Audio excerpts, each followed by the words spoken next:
लो जी अगे स्टार्ट करते हैं आप। देखो आप कल कितों तक पहुंचे सी, पहला आप थोड़ा जा 2 मिनट लैके रिवाइज कर लीए।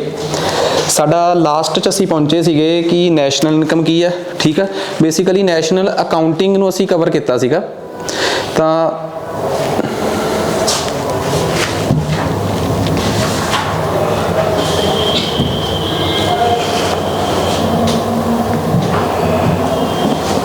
नैशनल अकाउंटिंग च असीं देखिया सीगा कि GDP की चीज़ है, ठीक है। तो GDP दा GNP नाल, NDP नाल, NNP नाल सारे रिलेशनस असीं कवर करे सीगे। कुल मिला के असीं ये देख लिया सीगा कि साडी जिहड़ी नैशनल इनकम काउंट हुंदी है, ठीक है। जे वैसे भी किसी का लैक्चर रह गया होगा, कल वाला लैक्चर यूट्यूब पर अपलोड करता मैं, ठीक है। उन्होंने प्लीज़ देख लियो। उससे तो अगे आपां अज कंटिन्यू करना है। वैसे इहो जी कोई दिक्कत नहीं कि असीं कल वाला लैक्चर लाया नहीं तो सानू समझ नहीं आना, बट वो लैक्चर जिन्हें भी रिवाइज करना होगा तो मास्टर क्लासिस पटियाला के चैनल पर देख लियो। उन्होंने एक बारी बंद कर दो, कोई नहीं फिर की है। तो हुण आपां अपने अगे चलते हैं। कल असीं पढ़िया की सीगा GDP, GNP, NDP, NNP, GDP at factor cost, GDP at market price, GDP at constant price, GDP at current price. ये सारियां टर्म्स असीं कल कवर कीतियां सीगियां। सो अज जदों असीं इस तो अगे चलांगे तो देखो अज वास्ते साडी सब तो मेन चीज़ की है, आ कर लिया सी आपां कल GDP वगैरह।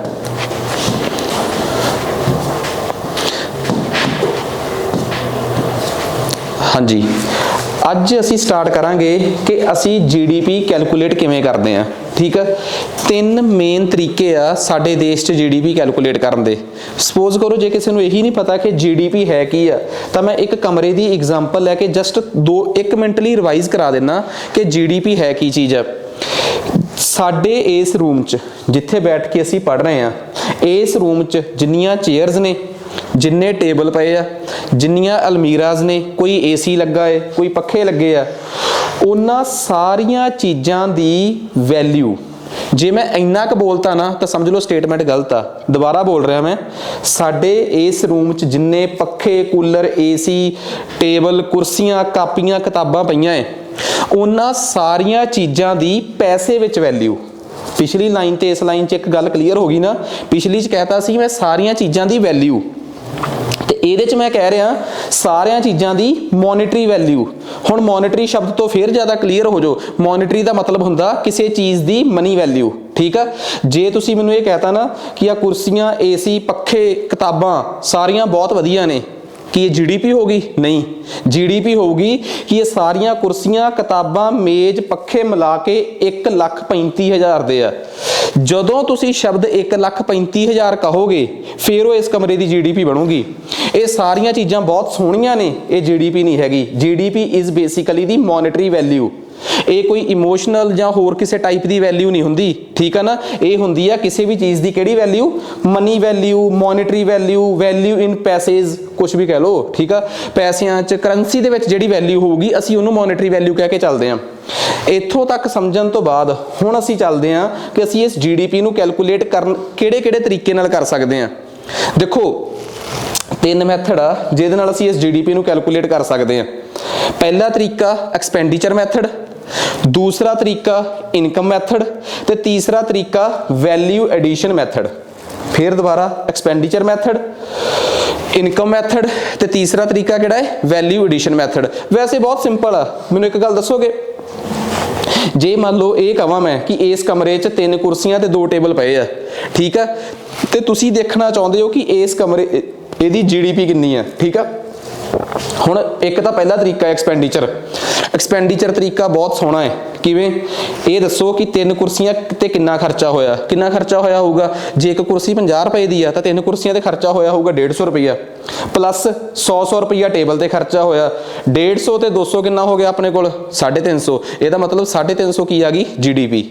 पर तुसी 350 GDP कैलकुलेट किवें कीती है? तुसी कैलकुलेट कीती है कुर्सियां ते होए खर्चे तो प्लस होर कित्थे? टेबल ते होए खर्चे तो। एक दूसरा तरीका इनकम मैथड, जिहड़े कोल तुसी जाके ये कुर्सियां लैके आए हो, ਠੀਕ ਆ। ਜਿਸ ਸ਼ਖਸ ਤੋਂ ਤੁਸੀਂ ਇਹ ਕੁਰਸੀਆਂ ਫੜੀਆਂ ਹੈ ਉਹਨੂੰ ਜਾ ਕੇ ਪੁੱਛਿਆ ਕਿ ਵੀ ਹਾਂ ਤੂੰ ਕੁਰਸੀਆਂ ਵੇਚੀਆਂ, ਤੂੰ ਕੁਰਸੀਆਂ ਤੋਂ ਕਿੰਨੀ ਇਨਕਮ ਕੀਤੀ ਆ? ਉਹਨੇ ਕਿਹਾ 150 ਰੁਪਇਆ। ਟੇਬਲ ਤੋਂ ਟੇਬਲ ਨਹੀਂ ਮੈਂ ਵੇਚੇ ਜੀ। ਫਿਰ ਨਾਲ ਹੀ ਇੱਕ ਦੁਕਾਨ ਵਾਲਾ ਸੀ, ਉਹਦੇ ਕੋਲ ਟੇਬਲ ਲੈ ਕੇ ਆਏ ਸੀ, ਉਹਨੂੰ ਜਾ ਕੇ ਪੁੱਛਿਆ ਕਿ ਟੇਬਲ ਤੋਂ ਕਿੰਨੀ ਇਨਕਮ ਹੋਈ ਹੈ ਤੈਨੂੰ ਟੇਬਲ ਵੇਚ ਕੇ? ਕਹਿੰਦਾ 200 ਰੁਪਇਆ। ਤੁਸੀਂ ਉਸ ਬੰਦੇ ਦੀ ਇਨਕਮ ਦੇਖੀ, ਉਹ ਇਨਕਮ ਤੁਹਾਡੀ GDP ਬਣ ਗਈ। ਇਹ ਦੂਸਰਾ ਤਰੀਕਾ। ਇੱਕ ਤੀਸਰਾ ਤਰੀਕਾ ਉਹਨੂੰ ਕਹਿੰਦੇ ਆ ਵੈਲਿਊ ਐਡਡ ਮੈਥਡ। ਕਿਹੜਾ ਮੈਥਡ ਆ ਜੀ? Value added method. ਕਈ ਲੋਕਾਂ ਨੂੰ ਲੱਗਦਾ ਕਿ ਵੈਲਿਊ ਐਡਡ ਮੈਥਡ ਵੀ ਉਹੀ ਗੱਲ ਆ, ਤੇ ਕੱਲ ਆਪਾਂ ਗ੍ਰੋਸ ਵੈਲਿਊ ਐਡੀਸ਼ਨ ਕੀਤੀ ਸੀ, ਉਹ ਵੀ ਉਹੀ ਆ। ਦੋਵਾਂ ਚੀਜ਼ਾਂ 'ਚ ਬੜਾ ਫਰਕ ਆ। Value added method is one of the method to calculate GDP। Value added method 3 methods ਚੋਂ ਇੱਕ ਮੈਥਡ ਆ ਜਿਹਦੇ ਨਾਲ ਅਸੀਂ ਆਪਣੇ ਦੇਸ਼ ਦੀ ਕੀ ਪਤਾ ਕਰ ਸਕਦੇ ਆ? GDP ਪਤਾ ਕਰ ਸਕਦੇ ਆ। ਹੁਣ ਆ ਜਾਓ, ਵੈਲਿਊ ਐਡਡ ਮੈਥਡ ਕੀ ਹੈ? ਕਿਸੇ ਨੂੰ ਪੁੱਛਿਆ ਕਿ ਹਾਂ ਬਈ ਤੂੰ ਲੱਕੜ ਜਿਹੜੀ ਸੀਗੀ ਜਿੱਥੋਂ ਤੂੰ ਜੰਗਲ ਚੋਂ ਵੱਢ ਕੇ ਲੈ ਕੇ ਆਇਆ, ਤੇਰਾ ਕਿੰਨਾ ਖਰਚਾ ਆਇਆ ਤੇ ਤੂੰ ਆਪਣਾ ਪ੍ਰੋਫਿਟ ਕੱਢ ਕੇ ਕਿੰਨੇ ਰੁਪਏ ਬਣੇ ਆ? ਕਹਿੰਦਾ ਜੀ ਇੱਕ ਟੇਬਲ ਦੀ ਲੱਕੜ ਤੇ ਮੇਰੇ ਬਣੇ ਆ ਜੀ 30 ਰੁਪਏ। ਠੀਕ ਆ। ਅਗਲੇ ਨੂੰ ਪੁੱਛਿਆ ਕਿ ਤੂੰ ਬਣਾਈਆਂ ਤੇਰੇ ਕਿੰਨੇ ਰੁਪਏ ਆ? ਕਹਿੰਦਾ 10 ਰੁਪਏ। ਇੱਕ ਨੂੰ ਕਿਹਾ ਤੂੰ ਸ਼ੋਰੂਮ 'ਚ ਰੱਖ ਕੇ ਵੇਚੀ ਕਿੰਨੀ ਆ? ਕਹਿੰਦਾ ਮੇਰੇ ਵੀ 10 ਰੁਪਏ। 30 ਜਮਾ 10 40 ਜਮਾ 10। ਇੱਕ ਕੁਰਸੀ ਤੇ ਕਿੰਨੇ ਖਰਚਾ ਆ ਗਿਆ? 50 ਰੁਪਏ। ਤੇ ਕਿੰਨੀਆਂ ਕੁਰਸੀਆਂ ਸੀ? 3। 50 ਪਲੱਸ 50 ਪਲੱਸ 50 ਕਿੰਨਾ ਹੋ ਗਿਆ? 150। ਐਵੇਂ ਹੀ ਅਸੀਂ ਖਰਚਾ ਪਤਾ ਕੀਤਾ ਕਿਹਦੇ ਤੋਂ? ਕਿਸੇ ਉਹਦੇ ਤੇ ਟੇਬਲ ਵਾਲੇ ਤੋਂ।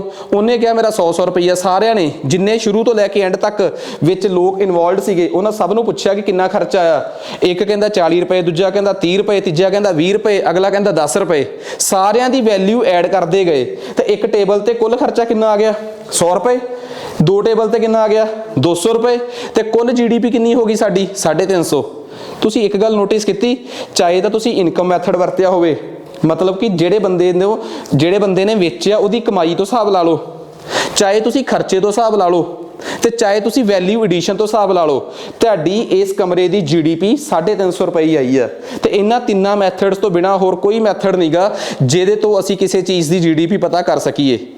ਗੱਲ ਸਮਝਾਉਣ ਵਾਲੀ ਸਿਰਫ ਇੰਨੀ ਸੀ। ਹੁਣ ਤਾਂ ਗੱਲ ਸਿਰਫ ਟਾਈਮ ਪਾਸ ਦੀ ਆ ਕਿ ਐਕਸਪੈਂਡੀਚਰ ਮੈਥਡ ਕੀ ਆ, ਇਨਕਮ ਮੈਥਡ ਕੀ ਆ, ਤੇ ਵੈਲਿਊ ਐਡੀਸ਼ਨ ਮੈਥਡ ਕਿਹੜਾ ਹੈ। ਠੀਕ ਆ। ਹੁਣ ਇੱਕ ਗੱਲ ਆ, ਜੇ ਆਪਾਂ ਕਹਾਣੀ ਬਣਾ ਕੇ ਸਮਝ ਹੀ ਲਿਆ ਫਿਰ ਉਹਨੂੰ ਪੜ੍ਹਨ ਦਾ ਕੀ ਫਾਇਦਾ ਹੈ?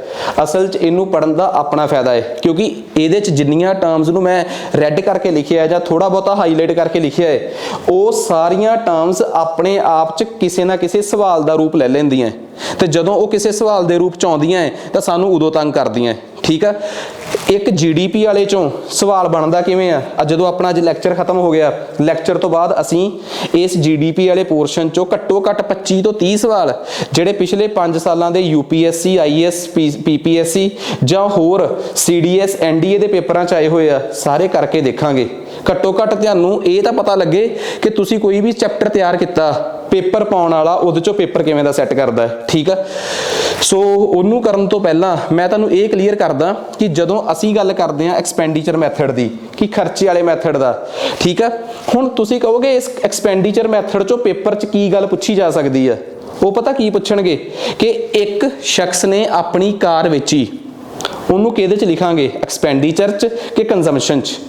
ਮੇਰੀ ਗੱਲ ਸਮਝ ਗਏ ਨਾ? ਉਹਨੇ ਇੱਥੇ ਉਲਝਾ ਲੈਣਾ ਸਾਨੂੰ, ਤਾਂ ਉਹ ਸਾਨੂੰ ਨਾ ਉਲਝਾ ਸਕੇ, ਇਸ ਕਰਕੇ ਸਾਨੂੰ ਪਤਾ ਹੋਣਾ ਚਾਹੀਦਾ ਹੈ ਕਿ ਐਕਸਪੈਂਡੀਚਰ 'ਚ ਕੀ ਕੀ ਲਿਖਿਆ ਜਾਂਦਾ ਹੈ। ਐਕਸਪੈਂਡੀਚਰ ਵਾਲੇ ਮੈਥਡ ਤੋਂ ਜੇ ਤੁਸੀਂ GDP ਪਤਾ ਕਰਨੀ ਆ, ਖਰਚੇ ਵਾਲੇ ਮੈਥਡ ਤੋਂ ਜੇ ਤੁਸੀਂ GDP ਪਤਾ ਕਰਨੀ ਆ, ਤਾਂ ਤੁਹਾਨੂੰ 4 ਚੀਜ਼ਾਂ ਪਤਾ ਹੋਣੀਆਂ ਚਾਹੀਦੀਆਂ, C I G ਤੇ X - M। 4 ਚੀਜ਼ਾਂ ਹੋ ਗਈਆਂ ਨਾ, C I G ਤੇ ਚੌਥੀ ਕੀ ਆ? X - M। ਹੁਣ ਇਹ ਕੀ ਆ? C ਦਾ ਮਤਲਬ ਆ ਕੰਜ਼ੰਪਸ਼ਨ। C ਦਾ ਮਤਲਬ ਕੀ ਆ? ਕੰਜ਼ੰਪਸ਼ਨ। ਕਿਹੜੀ ਚੀਜ਼ ਕੰਜ਼ਿਊਮ ਹੋਈ ਆ। ਠੀਕ ਆ। ਹੁਣ ਤੁਸੀਂ ਕਹੋਗੇ ਕੰਜ਼ਿਊਮ ਕਿਹੜੀ ਚੀਜ਼ ਹੋਈ ਆ? ਕੰਜ਼ਿਊਮ ਉਹ ਚੀਜ਼ ਹੁੰਦੀ ਆ ਜਿਹਨੂੰ ਅਸੀਂ ਕਹਿੰਦੇ ਆ ਪ੍ਰਾਈਵੇਟ ਫਾਈਨਲ ਕੰਜ਼ੰਪਸ਼ਨ ਐਕਸਪੈਂਡੀਚਰ।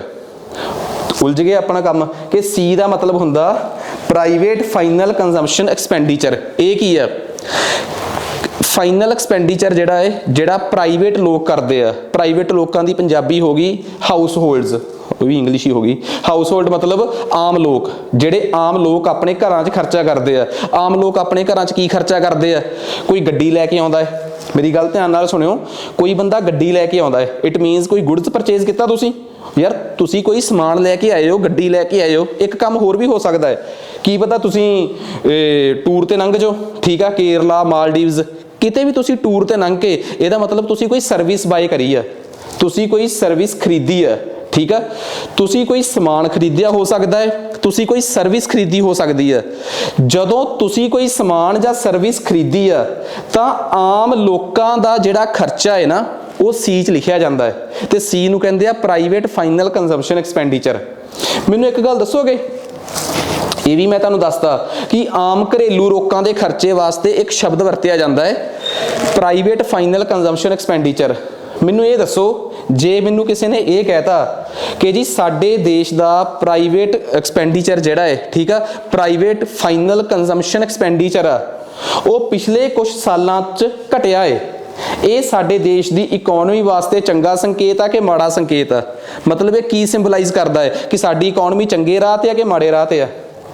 ਜੇ ਸਾਡਾ ਇਹ ਖਰਚਾ ਘਟੇ, ਹੁਣ ਦੇਖੋ ਇੱਕ ਗੱਲ ਤਾਂ ਬੜੀ ਕਲੀਅਰ ਆ, ਜਦੋਂ ਭਾਰਤ ਦੀ ਇਕਨੋਮੀ 'ਚ ਕੋਈ ਇਹ ਕਵੇ ਕਿ ਜੀ ਪਿਛਲੇ 2-3 ਸਾਲਾਂ 'ਚ ਆਮ ਲੋਕਾਂ ਦੇ ਖਰਚੇ ਘਟੇ ਆ, ਆਮ ਲੋਕਾਂ ਨੇ ਕਿਹੜੇ ਖਰਚੇ ਕਰਨੇ ਸੀ? ਕਹਿੰਦੇ ਜੀ ਅੱਜ ਤੋਂ 5 ਸਾਲ ਪਹਿਲਾਂ ਲੋਕ ਪੈਸਾ ਜ਼ਮੀਨਾਂ ਖਰੀਦ ਲੈਂਦੇ ਸੀ, ਪਲਾਟ ਖਰੀਦਦੇ ਸੀ, ਗੱਡੀਆਂ ਖਰੀਦਦੇ ਸੀ, ਪਰ ਪਿਛਲੇ 2-3 ਸਾਲਾਂ ਤੋਂ ਲੋਕ ਗੱਡੀਆਂ ਖਰੀਦਣੀਆਂ ਬੰਦ ਕਰ ਗਏ, ਸਮਾਨ ਖਰੀਦਣਾ ਬੰਦ ਕਰ ਗਏ, ਠੀਕ ਆ।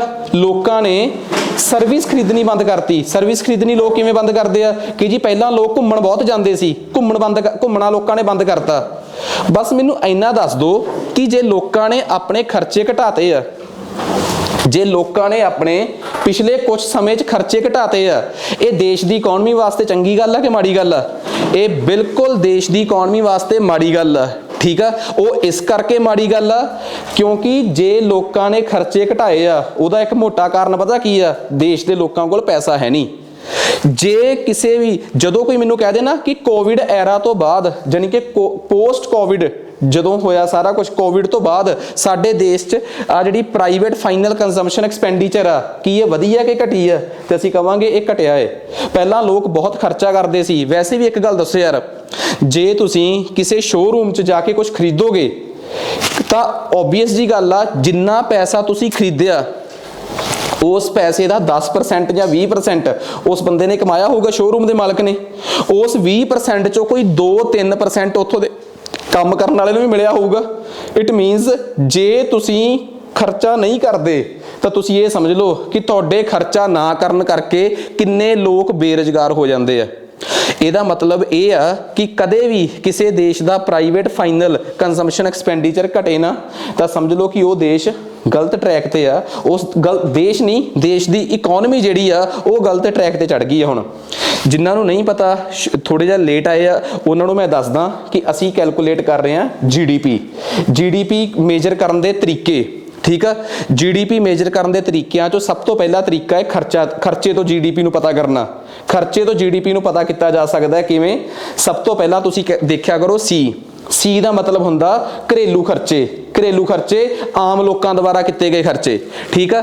ਜਦੋਂ ਤੁਸੀਂ ਇੰਡੀਆ ਦੇ ਜਿੰਨੇ ਵੀ ਲੋਕ ਘਰਾਂ 'ਚ ਰਹਿੰਦੇ ਆ, ਜਿੰਨੇ ਵੀ ਲੋਕ ਇੰਡੀਆ ਦੇ ਘਰਾਂ 'ਚ ਰਹਿੰਦੇ ਆ, ਤੁਸੀਂ ਉਹਨਾਂ ਸਾਰਿਆਂ ਦੇ ਖਰਚੇ ਕਾਊਂਟ ਕਰ ਲਏ ਤਾਂ ਇਹਦਾ ਮਤਲਬ ਤੁਸੀਂ ਕੀ ਕਾਊਂਟ ਕਰ ਲਿਆ ਮੈਨੂੰ ਦੱਸੋਗੇ? ਸੀ। ਦੱਸੋ ਗੱਲ ਕਲੀਅਰ? ਹੁਣ ਆ ਗਈ ਆਈ ਦਾ ਮਤਲਬ ਆ ਇਨਵੈਸਟਮੈਂਟ। ਇਨਵੈਸਟਮੈਂਟ ਕੀ ਆ? Gross fix capital formation. ਜਿਵੇਂ ਸੀ ਤਾਂ ਸੀ ਸ਼ਾਰਟ ਨੇਮ ਕੰਜ਼ੰਪਸ਼ਨ, ਉਹਦਾ ਸਹੀ ਨਾਮ, ਪੂਰਾ ਨਾਮ ਕੀ ਸੀਗਾ? Private final consumption expenditure. ਆਹ ਤਾਂ ਕਲੀਅਰ ਹੋ ਗਈ। ਹੁਣ ਦੂਜੀ ਚੀਜ਼ ਕੀ ਆ ਭਲਾ? ਆਈ ਦਾ ਨਾਮ ਕੀ ਆ? ਇਨਵੈਸਟਮੈਂਟ, ਪਰ ਇਹਦਾ ਫੁੱਲ ਨਾਮ ਕੀ ਆ? Gross fix capital formation. ਆ ਇੱਕ ਬਹੁਤ ਇੰਪੋਰਟੈਂਟ ਟਰਮ ਆ ਕਿ ਗ੍ਰੋਸ ਫਿਕਸ ਕੈਪੀਟਲ ਫਾਰਮੇਸ਼ਨ। ਤੇ ਤੁਸੀਂ ਕਹੋਗੇ ਨਾ ਕਿ ਇਹ ਟਰਮਾਂ ਮੈਂ ਇੰਨੀ ਡਿਟੇਲ 'ਚ ਕਿਉਂ ਦੱਸ ਰਿਹਾ? ਤੁਸੀਂ ਅੱਗੇ ਜਾ ਕੇ ਇੱਕ ਅੱਧਾ MCQ ਦੇਖਿਓ, ਐਵੇਂ ਦਾ ਬਣੂਗਾ। ਉਹਨਾਂ ਨੇ ਗ੍ਰੋਸ ਫਿਕਸ ਕੈਪੀਟਲ ਫਾਰਮੇਸ਼ਨ ਦੀ ਡੈਫੀਨੇਸ਼ਨ ਹੀ ਪੁੱਛੀ ਹੁੰਦੀ ਹੈ ਤੇ ਸਾਨੂੰ ਪਤਾ ਹੀ ਨਹੀਂ ਹੁੰਦਾ ਕਿ ਗ੍ਰੋਸ ਫਿਕਸ ਕੈਪੀਟਲ ਫਾਰਮੇਸ਼ਨ ਹੁੰਦੀ ਕੀ ਹੈ। ਇਨਵੈਸਟਮੈਂਟ ਦਾ ਦੂਜਾ ਨਾਮ ਆ। ਇਹਦਾ ਮਤਲਬ ਪਤਾ ਕੀ ਆ? ਕਿ ਸਾਡੇ ਦੇਸ਼ ਦੀ ਕੁੱਲ GDP, ਜਿਨ੍ਹਾਂ ਨੂੰ GDP ਦਾ ਨਹੀਂ ਪਤਾ, ਸਾਡੇ ਦੇਸ਼ ਦੀ ਕੁੱਲ ਆਮਦਨੀ 'ਚੋਂ ਕਿੰਨਾ ਪੈਸਾ ਅਸੀਂ, ਹੁਣ ਮੈਨੂੰ ਇੱਕ ਗੱਲ ਦੱਸੋ, ਮਤਲਬ ਮੈਂ ਇੱਕ ਪਰਿਵਾਰ ਦੀ ਗੱਲ ਕਰਦਾ, ਸਾਡੇ ਪਰਿਵਾਰ ਕੋਲ ਇਸ ਮਹੀਨੇ ਸਾਰੇ ਲੋਕਾਂ ਦੀ ਕਮਾਈ, ਠੀਕ ਆ, ਚਾਚੇ ਤਾਏ ਜੋ ਵੀ ਸੀਗੇ, ਸਭ ਨੇ ਮਿਲ ਕੇ ਇਸ ਸਾਲ 1 ਲੱਖ ਰੁਪਈਆ ਕਮਾਇਆ। ਉਸ 1 ਲੱਖ ਚੋਂ 25,000 ਰੁਪਈਆ, ਚਲੋ 30,000 ਲਾਓ, ਉਸ 1 ਲੱਖ ਚੋਂ 30,000 ਰੁਪਈਆ ਅਸੀਂ ਕਿਸੇ ਪ੍ਰੋਜੈਕਟ 'ਚ ਇਨਵੈਸਟ ਕਰਤਾ। ਕਿੱਥੇ ਇਨਵੈਸਟ ਕਰਤਾ? 1 ਲੱਖ ਚੋਂ 30,000 ਰੁਪਈਆ ਅਸੀਂ ਕਿਤੇ ਇਨਵੈਸਟ ਕਰਤਾ, ठीक है। तो 25,000 रुपया, सुनो मेरी गल, 25,000 रुपया असी घर दे समान ते लाता, घर दा समान खरीद लिया, बच्चों दी फीसां भरियां गईयां, जानी कि खर्चियां ते लाता। ਇਹਦਾ मतलब 1 ਲੱਖ ਪਿੱਛੇ 25,000 रुपया साडा पता की है प्राइवेट फाइनल कंजम्पशन एक्सपेंडिचर, ਤੇ 30,000 ਸਾਡੇ ਪਰਿਵਾਰ ਦੀ ਕੀ ਆ ਇਨਵੈਸਟਮੈਂਟ। ਜੇ ਮੈਂ ਆਪਣੀ ਜਗ੍ਹਾ ਤੇ ਤੁਹਾਨੂੰ ਸਾਰਿਆਂ ਨੂੰ ਮੰਨਾਂ ਤੇ घर की जगह तो इस देश नूं मन्ना तो जिहड़ा 1 ਲੱਖ रुपए चों 30,000 रुपया असी अगे इन्वेस्ट किया है, जां असी किसी दुकान च हिस्सेदारी पा ली है, जां असी पैली च हिस्सेदारी पाई है, जां असी किसी नाल किसी कारोबार च हिस्सेदारी पाई है। असल च असी पता की किया, असी अपने देश का पैसा जां अपने परिवार का पैसा अगे इन्वेस्ट करता। उसे नूं इंग्लिश च कहंदे आ gross fix capital formation. Gross fix capital formation का मतलब पता की है, डेफिनेशन की हुई है कि GDP का कितना हिस्सा अगे दी इन्वेस्टमेंट च चले गया। मेरी गल सुनो एक गल, जिस देश की ग्रॉस फिक्स कैपिटल फॉर्मेशन ज़्यादा होंदी है ना, ਇਹਦਾ मतलब उस देश ਦੇ ਵਿੱਚ इन्वेस्टमेंट वध रही है, लोग ਕੰਮਾਂ ਕਾਰਾਂ 'ਚ ਪੈਸੇ ਵੱਧ ਲਾ ਰਹੇ ਆ।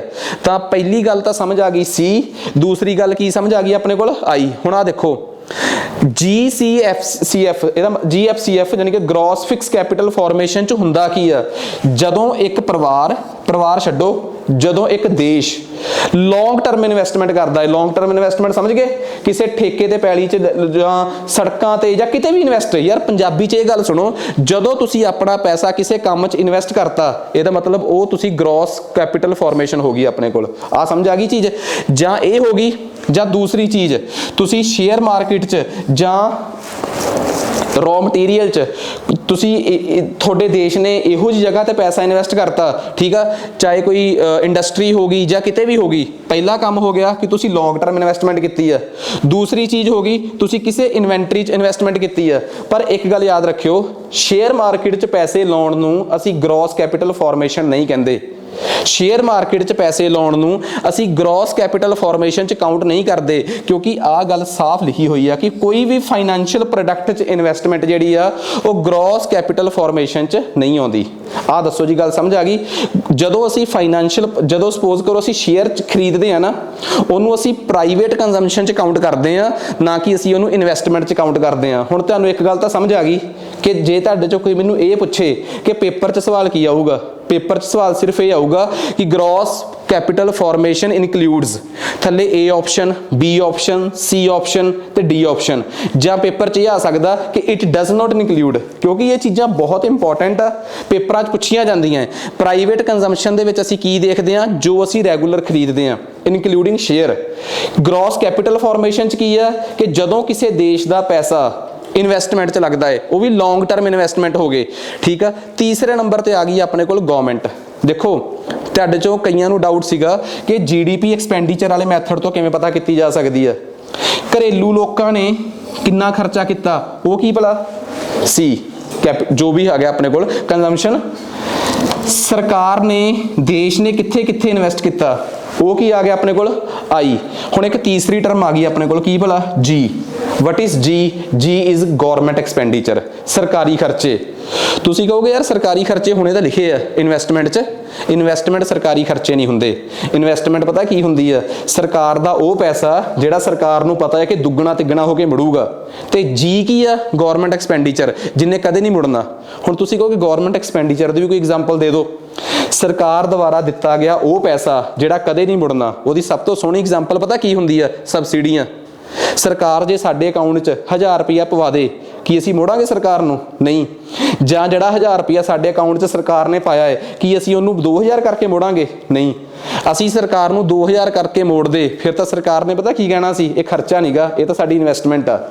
जदों सरकार इहो जिहा खर्चा करे जिहड़ा कदे नहीं मुड़ना, दोबारा सुनो मेरी गल, जदों सरकार इहो जिहा खर्चा करे जिहड़ा कदे नहीं मुड़ना, उहनूं कहंदे आ गवर्नमेंट एक्सपेंडिचर, यानी कि G। ते चौथे नंबर ते रह गया X minus M, export minus import. जिहड़ा तुहाडा एक्सपोर्ट गया माइनस जो इंपोर्ट होया, जिहड़ा तुहाडा उत्थे खर्चा होया तुसीं उहनूं जोड़ लो, ठीक है। हुण दसो तुहाडे दिमाग 'च एक भी चीज़ नहीं रह गई, ਇਹਦਾ मतलब आलमोस्ट सारे खर्चे असीं काउंट कर ले। लोकां दे खर्चे, सरकार दी इन्वेस्टमेंट, सरकार दे खर्चे, ਲੋਕਾਂ ਦੇ ਖਰਚੇ, ਸਰਕਾਰ ਦੀ ਇਨਵੈਸਟਮੈਂਟ, ਸਰਕਾਰ ਦੇ ਖਰਚੇ ਤੇ ਸਾਡੇ ਦੇਸ਼ ਚੋਂ ਬਾਹਰ ਜੋ ਐਕਸਪੋਰਟ ਇੰਪੋਰਟ ਹੋਇਆ ਉਹਦੇ ਤੇ ਆਇਆ ਸਾਡਾ ਖਰਚਾ। ਜਦੋਂ ਅਸੀਂ ਇਹ ਸਾਰੇ ਖਰਚੇ ਜੋੜ ਲਈਏ ਤਾਂ ਫਿਰ ਬਣਦੀ ਆ ਟੋਟਲ GDP। ਇਟ ਮੀਨਸ ਸਾਨੂੰ ਇੱਕ ਗੱਲ ਬਹੁਤ ਚੰਗੀ ਤਰੀਕੇ ਨਾਲ ਸਮਝ ਆ ਗਈ ਕਿ ਅਸੀਂ ਆਪਣੇ ਦੇਸ਼ ਦੀ GDP ਨੂੰ ਕੈਲਕੂਲੇਟ ਕਰ ਲਿਆ ਕਿਹੜੇ ਮੈਥਡ ਨਾਲ? ਐਕਸਪੈਂਡੀਚਰ ਮੈਥਡ ਨਾਲ। ਐਕਸਪੈਂਡੀਚਰ ਮੈਥਡ ਨਾਲ ਅਸੀਂ ਆਪਣੇ ਦੇਸ਼ ਦੀ GDP ਕੈਲਕੂਲੇਟ ਕਰਕੇ ਦੇਖੀ ਆ। ਇਹ ਪਹਿਲਾ ਮੈਥਡ ਸੀ ਐਕਸਪੈਂਡੀਚਰ ਮੈਥਡ। ਇਹਨੂੰ ਕਰਨ ਤੋਂ ਬਾਅਦ ਆ ਦੇਖੋ ਸਾਰੀ ਐਕਸਪਲੇਨ ਕਰਤੀ ਮੈਂ। ਇਹਨੂੰ ਕਵਰ ਕਰਨ ਤੋਂ ਬਾਅਦ ਹੁਣ ਮੈਂ ਦੂਸਰਾ ਮੈਥਡ ਦੱਸਣ ਲੱਗਾ GDP ਦੀ ਕੈਲਕੂਲੇਸ਼ਨ ਦਾ। ਤੇ GDP ਦੀ ਕੈਲਕੂਲੇਸ਼ਨ ਦਾ ਦੂਸਰਾ ਮੈਥਡ ਆ ਇਨਕਮ ਮੈਥਡ। ਹੁਣ ਉਹੀ ਗੱਲ ਆ, ਕਰਨੀ ਕੈਲਕੂਲੇਟ GDP ਆ, ਹੁਣ ਖਰਚਿਆਂ ਤੋਂ ਨਹੀਂ ਕੈਲਕੂਲੇਟ ਕਰਨੀ। ਹੁਣ ਕਿੱਥੋਂ ਕੈਲਕੂਲੇਟ ਕਰਨੀ ਆਪਾਂ? ਇਨਕਮ ਤੋਂ। ਫਿਰ ਉਹੀ ਕਹਾਣੀ, ਇਹ ਕਮਰੇ ਨੂੰ ਕਲਾਸਰੂਮ ਦੀ ਬਜਾਏ ਇੱਕ ਫੈਕਟਰੀ ਮੰਨ ਲਓ। ਇੱਥੇ ਬਣਦਾ ਹੈ ਸਾਬਣ, ਠੀਕ ਆ। ਕੱਲ ਵਾਲੀ ਐਗਜ਼ਾਮਪਲ ਫੇਰ ਆ ਗਈ। ਇੱਥੇ ਬਣਦਾ ਹੈ ਸਾਬਣ।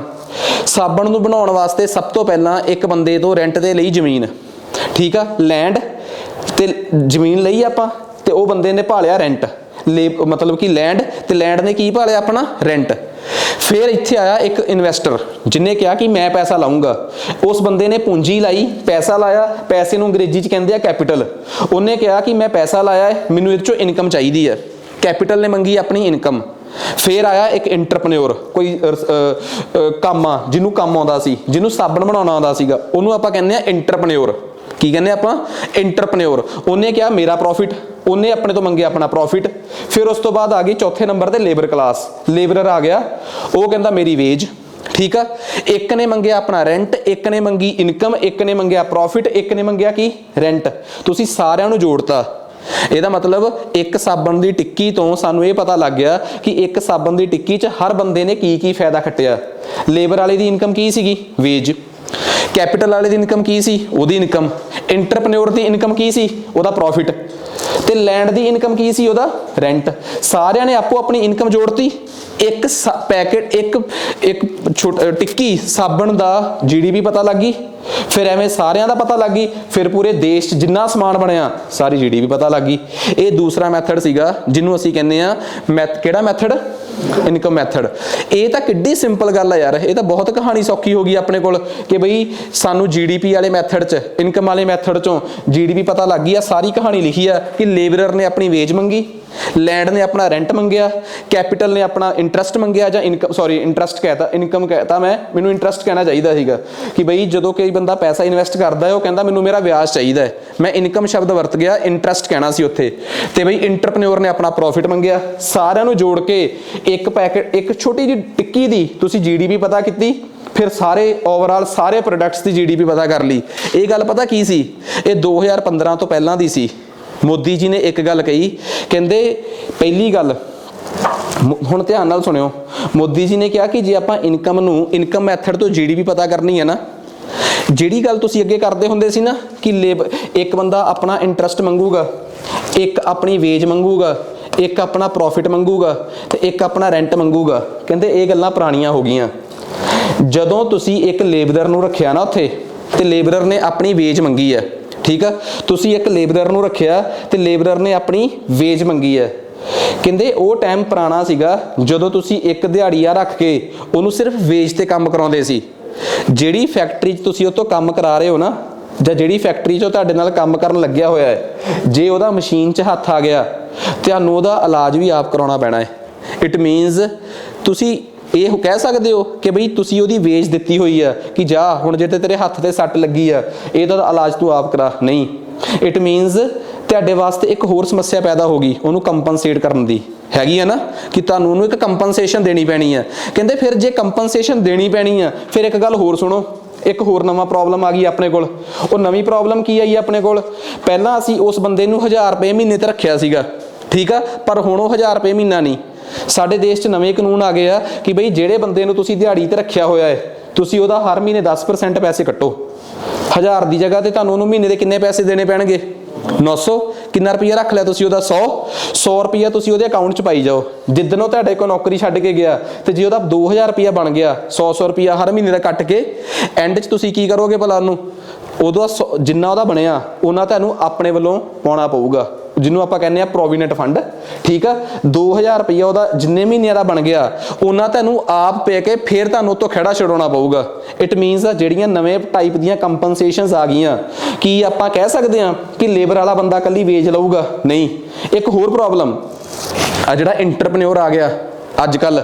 ਇੱਕ ਤਾਂ ਪੁਰਾਣੇ ਇੰਟਰਪ੍ਰੈਨਿਓਰ ਹੁੰਦੇ ਸੀਗੇ, ਉਹ ਪਤਾ ਕੀ ਕਹਿੰਦੇ ਸੀ ਕਿ ਮੈਂ ਸਾਬਣ ਬਣਾਉਣਾ ਸਿਖਾ ਦੂੰਗਾ ਜਾਂ ਮੈਂ ਸਾਬਣ ਬਣਾਉਂਗਾ ਇੱਥੇ, ਠੀਕ ਆ, ਤੇ ਮੈਨੂੰ ਇੰਨੇ % ਪ੍ਰੋਫਿਟ ਚਾਹੀਦਾ ਹੈ। ਹੁਣ ਅੱਜ ਕੱਲ ਮੈਂ ਨਹੀਂ ਦੇਖਿਆ ਕਿ ਕੋਈ ਇੰਟਰਪ੍ਰੈਨਿਓਰ ਇਕੱਲੇ ਪ੍ਰੋਫਿਟ ਤੇ ਕੰਮ ਕਰਦਾ ਹੈ। ਇੰਟਰਪ੍ਰੈਨਿਓਰ ਅੱਜ ਕੱਲ ਇੰਨੇ ਅਮੀਰ ਹੋ ਗਏ ਆ, ਉਹ ਜਿਹੜਾ ਬੰਦਾ ਇਨਵੈਸਟ ਕਰਦਾ ਨਾ ਉਹਨੂੰ ਪਤਾ ਕੀ ਕਹਿੰਦੇ ਆ, ਉਹਨੂੰ ਸਿੱਧਾ ਕਹਿੰਦੇ ਆ ਕਿ ਸਾਡੀ ਆਪਣੇ ਨਾਲ ਹਿੱਸੇਦਾਰੀ ਪਾ, ਠੀਕ ਆ। ਚਲੋ ਮੰਨਿਆ ਕਿ ਅਸੀਂ ਐਡੇ ਅਮੀਰ ਨਹੀਂ ਗਏ ਕਿ ਸਾਰਾ ਪੈਸਾ ਅਸੀਂ ਲਾ ਸਕਾਂਗੇ, ਪਰ ਅਸੀਂ ਇਹ ਉਮੀਦ ਕਰਦੇ ਹਾਂ ਕਿ ਅਸੀਂ 20% ਜਾਂ 25% ਤਾਂ ਅਸੀਂ ਪਾਵਾਂਗੇ। 75 ਤੂੰ ਪਾ, 25 ਅਸੀਂ ਪਾਉਨੇ ਆ, ਠੀਕ ਆ। ਤੇ ਦੋ ਚੀਜ਼ਾਂ ਮਿਲਣਗੀਆਂ ਮੈਨੂੰ, ਇੱਕ ਤਾਂ ਜਿਹੜਾ ਮੈਂ ਤੇਰੇ ਨਾਲ 25% ਪਾਇਆ ਮੈਨੂੰ 25% ਸ਼ੇਅਰ ਚਾਹੀਦਾ ਹੈ, ਤੇ ਇੱਕ ਜਿਹੜਾ ਮੈਂ ਅੱਡ ਰਿਸਰਚਰ ਆ ਇੱਥੇ ਕੰਮ ਕਰਨ ਵਾਲਾ, ਮੈਨੂੰ ਉਹਦੀ ਆਪਣਾ ਅੱਡ ਪ੍ਰੋਫਿਟ ਚਾਹੀਦਾ ਹੈ। ਇਟ ਮੀਨਸ ਅੱਜ ਕੱਲ ਸਾਰਾ ਕੁਝ ਮਿਕਸ ਜਿਹਾ ਹੋ ਗਿਆ, ਕੁਝ ਵੀ ਅੱਜ ਕੱਲ ਕਲੀਅਰ ਨਹੀਂ ਰਿਹਾ। ਇਸ ਕਰਕੇ ਕਹਿੰਦੇ ਅੱਜ ਦੇ ਜ਼ਮਾਨੇ 'ਚ WIPR ਲਾਈ ਜਾਣਾ ਇਹ ਆਪਣੇ ਆਪ 'ਚ ਮੂਰਖਤਾ ਹੈ। ਇਸ ਕਰਕੇ ਉਹਨਾਂ ਨੇ ਨਵਾਂ ਕਨਸੈਪਟ ਕੱਢਿਆ। ਆਹ ਦੇਖੋ ਜੀ, ਨਵਾਂ ਕਨਸੈਪਟ ਕੀ ਕਹਿੰਦਾ ਹੈ? ਨਵਾਂ ਕਨਸੈਪਟ ਕਹਿੰਦਾ ਹੈ ਕਿ ਅੱਜ ਦੇ ਜ਼ਮਾਨੇ 'ਚ ਜਿਹੜੀ ਨੈਸ਼ਨਲ ਇਨਕਮ ਆ ਨਾ, ਉਹ ਪਤਾ ਕੀ ਆ? Net domestic product at factor cost, ਠੀਕ ਆ। Net domestic product at factor cost, ਜਿਹਨੂੰ ਆਪਾਂ GDP ਕਹਿ ਦਿੰਦੇ ਆ, ਚਲੋ ਸ਼ਾਰਟ ਫਾਰਮ 'ਚ, ਭਾਵੇਂ G ਕਹਿ ਲਓ ਭਾਵੇਂ N ਕਹਿ ਲਓ। ਜਿਨ੍ਹਾਂ ਨੇ ਕੱਲ ਦੀ ਕਲਾਸ ਲਾਈ ਆ ਉਹਨਾਂ ਨੂੰ ਪਤਾ ਕਿ ਗ੍ਰੋਸ ਤੇ ਨੈਟ 'ਚ ਸਿਰਫ ਇੰਨਾ ਕੁ ਫਰਕ ਆ ਕਿ ਗ੍ਰੋਸ 'ਚੋਂ ਟੁੱਟ ਭੱਜ ਕੱਢ ਦੋ, ਡੈਪਰੀਸੀਏਸ਼ਨ ਕੱਢ ਦੋ, ਉਹ ਨੈਟ ਬਣ ਜਾਂਦਾ ਹੈ। ਹੋਰ ਤਾਂ G ਤੇ ਨੈਟ 'ਚ ਕੋਈ ਫਰਕ ਨਹੀਂਗਾ। ਤਾਂ ਇਹ ਆਪਣੀ ਓਵਰਆਲ GDP ਹੀ ਮੰਨ ਕੇ ਚੱਲੋ। ਕਹਿੰਦੇ ਪਹਿਲੋਂ ਆਪਾਂ ਸੋਚਦੇ ਸੀ ਕਿ GDP ਦਾ ਮਤਲਬ ਹੁੰਦਾ W plus I plus P plus R। ਕਹਿੰਦੇ ਪਹਿਲਾਂ ਤਾਂ ਹੀ ਮਤਲਬ ਸੀਗਾ ਕਿ ਬਈ ਤਨਖਾਹ ਵਾਲੇ ਦੀ ਵੇਜ ਜੋੜ ਦੋ, ਉਹਦੀ ਇਨਕਮ ਇੰਟਰਸਟ ਜੋੜ ਦੋ, ਉਹਦਾ ਰੈਂਟ ਪ੍ਰੋਫਿਟ ਜੋੜ ਦੋ, ਤੇ ਲਾਸਟ ਵਾਲੇ ਦਾ ਕੀ ਜੋੜ ਦੋ? ਰੈਂਟ ਜੋੜ ਦੋ। ਪਰ ਹੁਣ ਇਹ ਗੱਲ ਨਹੀਂ ਰਹੀ। ਕਹਿੰਦੇ ਹੁਣ ਸਾਨੂੰ ਥੋੜਾ ਜਿਹਾ ਅੱਡ ਸੋਚਣਾ ਚਾਹੀਦਾ ਹੈ। ਤੇ ਨਵੀਂ ਚੀਜ਼ ਕੀ ਆ? ਨਵੀਂ ਆ ਕੰਪਨਸੇਸ਼ਨ ਆਫ EMPLOYEES। ਦੇਖੋ ਤੁਸੀਂ ਕਹੋਗੇ ਨਾ ਕਿ ਅਸੀਂ ਇਹ ਐਡੀ ਡਿਟੇਲ 'ਚ ਕਿਉਂ ਪੜ੍ਹ ਰਹੇ ਹਾਂ। ਤੁਸੀਂ ਨਾ 5 ਜਾਂ 10 ਮਿੰਟ ਬਾਅਦ ਜਾਂ 15 ਮਿੰਟ ਬਾਅਦ ਜਦੋਂ ਆਪਣੇ MCQ ਸੀਰੀਜ਼ ਸ਼ੁਰੂ ਹੋਈ ਹੁਣ, ਠੀਕ ਆ, ਆਪਾਂ ਪੂਰੀ GDP ਦੇ, ਤਾਂ ਤੁਹਾਨੂੰ ਆਪ ਪਤਾ ਲੱਗੂਗਾ ਕਿ ਹਾਂ ਯਾਰ ਵਾਕਈ ਜੇ ਅਸੀਂ ਆਹ ਚੀਜ਼ ਨਾ ਪੜ੍ਹੀ ਹੁੰਦੀ ਇੰਨੀ ਡਿਟੇਲ 'ਚ ਤਾਂ ਅਸੀਂ MCQs ਨੂੰ ਨਹੀਂ ਸੀ ਟੱਚ ਕਰ ਸਕਦੇ। ਹੁਣ ਗੌਰ ਨਾਲ ਦੇਖਿਓ, ਕਹਿੰਦੇ ਹੁਣ ਅੱਜ ਦੇ ਜ਼ਮਾਨੇ 'ਚ ਜੇ ਇਨਕਮ ਮੈਥਡ ਯੂਜ਼ ਕਰਨਾ ਹੈ ਤਾਂ W plus I plus P plus R ਨਾ ਯੂਜ਼ ਕਰਿਓ। ਅੱਜ ਦੇ ਜ਼ਮਾਨੇ 'ਚ ਜੇ ਤੁਸੀਂ ਇਹ ਯੂਜ਼ ਕਰਨਾ ਹੈ ਨਾ ਤਾਂ ਤੁਹਾਨੂੰ ਯੂਜ਼ ਕਰਨਾ ਚਾਹੀਦਾ ਹੈ compensation of EMPLOYEES plus operating surplus plus mixed income. ਤਿੰਨ ਚੀਜ਼ਾਂ W plus P plus I plus R ਖਤਮ ਕਰ ਦੋ। ਹੁਣ ਕੀ ਚੀਜ਼ ਆਊਗੀ ਭਲਾ ਇਨਕਮ ਮੈਥਡ 'ਚ? Compensation of EMPLOYEES, operating surplus, ਤੇ ਤੀਸਰੀ ਚੀਜ਼ ਕੀ ਹੈ? Mixed income. ਹੁਣ ਥੋੜਾ ਜਿਹਾ ਬਸ ਆਪਾਂ ਨੂੰ ਇਸ ਗੱਲ ਤੋਂ ਡਰ ਲੱਗਦਾ ਹੈ ਕਿ ਇਹ ਕੀ ਚੀਜ਼ ਹੈ? ਆਪਰੇਟਿੰਗ ਸਰਪਲਸ, ਕਿ ਜਦੋਂ ਕੋਈ ਫੈਕਟਰੀ ਚੱਲ ਰਹੀ ਆ ਉਹਦਾ ਰੈਂਟ, ਇੰਟਰਸਟ ਤੇ ਪ੍ਰੋਫਿਟ, ਇਹਨੂੰ ਮਿਲਾ ਕੇ ਆਪਾਂ ਕਹਿ ਦਿੰਦੇ ਆ ਆਪਰੇਟਿੰਗ ਸਰਪਲਸ। ਇਹਦਾ ਮਤਲਬ ਇਹ ਤਾਂ ਪੁਰਾਣੀ ਗੱਲ ਹੀ ਹੋ ਗਈ। R ਹੋ ਗਿਆ, I ਹੋ ਗਿਆ, P ਹੋ ਗਿਆ, ਵਾਹੀ ਆ। ਕਹਿੰਦਾ what is compensation to EMPLOYEES। ਬਸ ਜਿਹਨੂੰ ਆਪਾਂ ਪਹਿਲਾਂ ਭਲਿਆਂ ਟਾਈਮਾਂ 'ਚ ਵੇਚ ਕਿਹਾ ਸੀਗਾ, ਹੁਣ ਉਹਦੇ ਵਾਸਤੇ ਅਸੀਂ ਨਵਾਂ ਨਾਮ ਰੱਖਿਆ ਕੀ ਭਲਾ? Compensation to EMPLOYEES। ਇਹ ਕੰਪਨਸੇਸ਼ਨ ਟੂ EMPLOYEES ਪਤਾ ਕੀ ਹੋ ਗਈ? ਕੰਪਨਸੇਸ਼ਨ ਟੂ EMPLOYEES ਦਾ ਮਤਲਬ ਆ ਗਿਆ ਕਿ ਲੇਬਰ ਨੂੰ ਮਿਲਣ ਵਾਲੀ ਵੇਜ, ਸੁਣੋ ਮੇਰੀ ਗੱਲ, ਲੇਬਰ ਨੂੰ ਮਿਲਣ ਵਾਲੀ ਵੇਜ ਪਲੱਸ ਉਹਨੂੰ ਮਿਲਣ ਵਾਲੇ ਹੋਰ ਬੈਨੀਫਿਟ, ਜਿਵੇਂ ਉਹਦਾ ਮੈਡੀਕਲ ਦਾ ਇੰਸ਼ੋਰੈਂਸ ਪਲੱਸ ਉਹਦੇ ਬਾਕੀ ਸਾਰੇ ਇੰਸ਼ੋਰੈਂਸ ਪਲੱਸ ਪ੍ਰੋਵੀਡੈਂਟ ਫੰਡ ਜੋ ਉਹਨੂੰ 10% ਐਕਸਟਰਾ ਮਿਲਦਾ ਹੈ ਹਰ ਵਾਰ। ਉਹਦੀ ਕਮਾਈ ਦਾ ਜਿਹੜਾ 10ਵਾਂ ਹਿੱਸਾ ਹੁੰਦਾ 10% ਹੁੰਦਾ, ਉਹਦਾ ਡਬਲ ਕਰਕੇ ਨਹੀਂ ਮਿਲਦਾ, ਪਰ ਉਸੇ ਟਾਈਮ ਨਹੀਂ ਮਿਲਦਾ ਜਦੋਂ ਉਹ ਨੌਕਰੀ ਛੱਡ ਜਾਂਦਾ, ਉਸ ਤੋਂ ਬਾਅਦ ਮਿਲਦਾ ਹੈ। ਉਹ ਸਾਰੀਆਂ ਚੀਜ਼ਾਂ ਨੂੰ ਜਦੋਂ ਤੁਸੀਂ ਐਡ ਕਰੋਗੇ ਫਿਰ ਤੁਸੀਂ ਉਹਨੂੰ ਵੇਜ ਨਹੀਂ ਕਹਿਣਾ। ਕਿਸੇ ਟਾਈਮ ਤੁਸੀਂ ਇਹਨੂੰ ਵੇਜ ਕਹਿੰਦੇ ਹੁੰਦੇ ਸੀ, ਹੁਣ ਉਹਦੇ ਵਾਸਤੇ ਕਿਹੜਾ ਸ਼ਬਦ ਆ ਗਿਆ? Compensation to EMPLOYEES। ਤੇ ਜਿਹੜੀਆਂ ਰੈਂਟ, ਇੰਟਰਸਟ ਤੇ ਪ੍ਰੋਫਿਟ ਆ, ਉਹਨਾਂ ਤਿੰਨਾਂ ਨੂੰ ਜੋੜ ਕੇ ਕੀ ਸ਼ਬਦ ਆ ਗਿਆ ਹੁਣ? Operating profit. ਤੀਸਰੀ ਚੀਜ਼ ਆ ਗਈ ਮਿਕਸਡ ਇਨਕਮ। ਹੁਣ ਮਿਕਸਡ ਇਨਕਮ ਕੀ ਆ? ਮਿਕਸਡ ਇਨਕਮ ਪਤਾ ਕੀ ਆ? ਮੰਨ ਲਓ ਅਸੀਂ ਦੋ ਪਾਰਟਨਰ ਆ, ਇੱਕ ਨੇ ਇਨਵੈਸਟ ਕੀਤਾ ਹੈ ਤੇ ਮੈਂ ਉੱਥੇ ਪੜ੍ਹਾ ਰਿਹਾ। ਮੈਨੂੰ ਪਤਾ ਕਿ ਮੈਂ ਇੱਥੇ ਪੜ੍ਹਾ ਰਿਹਾ ਤੇ ਮੇਰੇ ਕੋਲ ਵੀ ਥੋੜਾ ਬਹੁਤਾ ਪੈਸਾ ਹੈਗਾ ਹੈ, ਤਾਂ ਮੈਂ ਕੀ ਕਰੂੰਗਾ ਭਲਾ? ਮੈਂ ਉਹ ਥੋੜਾ ਜਿਹਾ ਪੈਸਾ ਉਸ ਸ਼ਖਸ ਨੂੰ ਕਹੂੰਗਾ ਕਿ ਮੈਨੂੰ ਆਪਣੇ ਨਾਲ ਆਪਣਾ ਪਾਰਟਨਰ ਵੀ ਬਣਾ। ਜੇ ਆਪਾਂ ਇਸ ਇੰਸਟੀਟਿਊਟ ਤੇ 100 ਰੁਪਏ ਲਾਏ ਆ ਤਾਂ 70 ਰੁਪਏ ਤੇਰੇ, 30 ਰੁਪਏ ਮੇਰੇ, ਠੀਕ ਆ। 30% ਇਨਵੈਸਟਮੈਂਟ ਮੈਂ ਕਹੂੰਗਾ, 70% ਤੂੰ ਕਰ। ਇਟ ਮੀਨਸ 30% ਤਾਂ ਮੇਰਾ ਉੱਥੋਂ ਸ਼ੇਅਰ ਨਿਕਲ ਕੇ ਆਊਗਾ ਜਿਹੜਾ ਐਂਡ 'ਚ ਪ੍ਰੋਫਿਟ ਹੋਊਗਾ, ਪਲੱਸ ਜਿਹੜਾ ਮੈਂ ਇੱਥੇ ਪੜ੍ਹਾ ਰਿਹਾ ਐਜ਼ ਐਨ ਇੰਟਰਪ੍ਰੈਨਿਓਰ, ਉਹਦੀ ਸਾਰੀ ਦੀ ਸਾਰੀ ਪ੍ਰੋਫਿਟ ਦੀ ਕਮਾਈ ਉਹ ਵੀ ਮੇਰੀ ਹੋਊਗੀ। ਇਟ ਮੀਨਸ ਮੇਰੀ ਇਨਕਮ ਹੁਣ ਕੱਲੀ ਪ੍ਰੋਫਿਟ ਹੋਈ ਆ।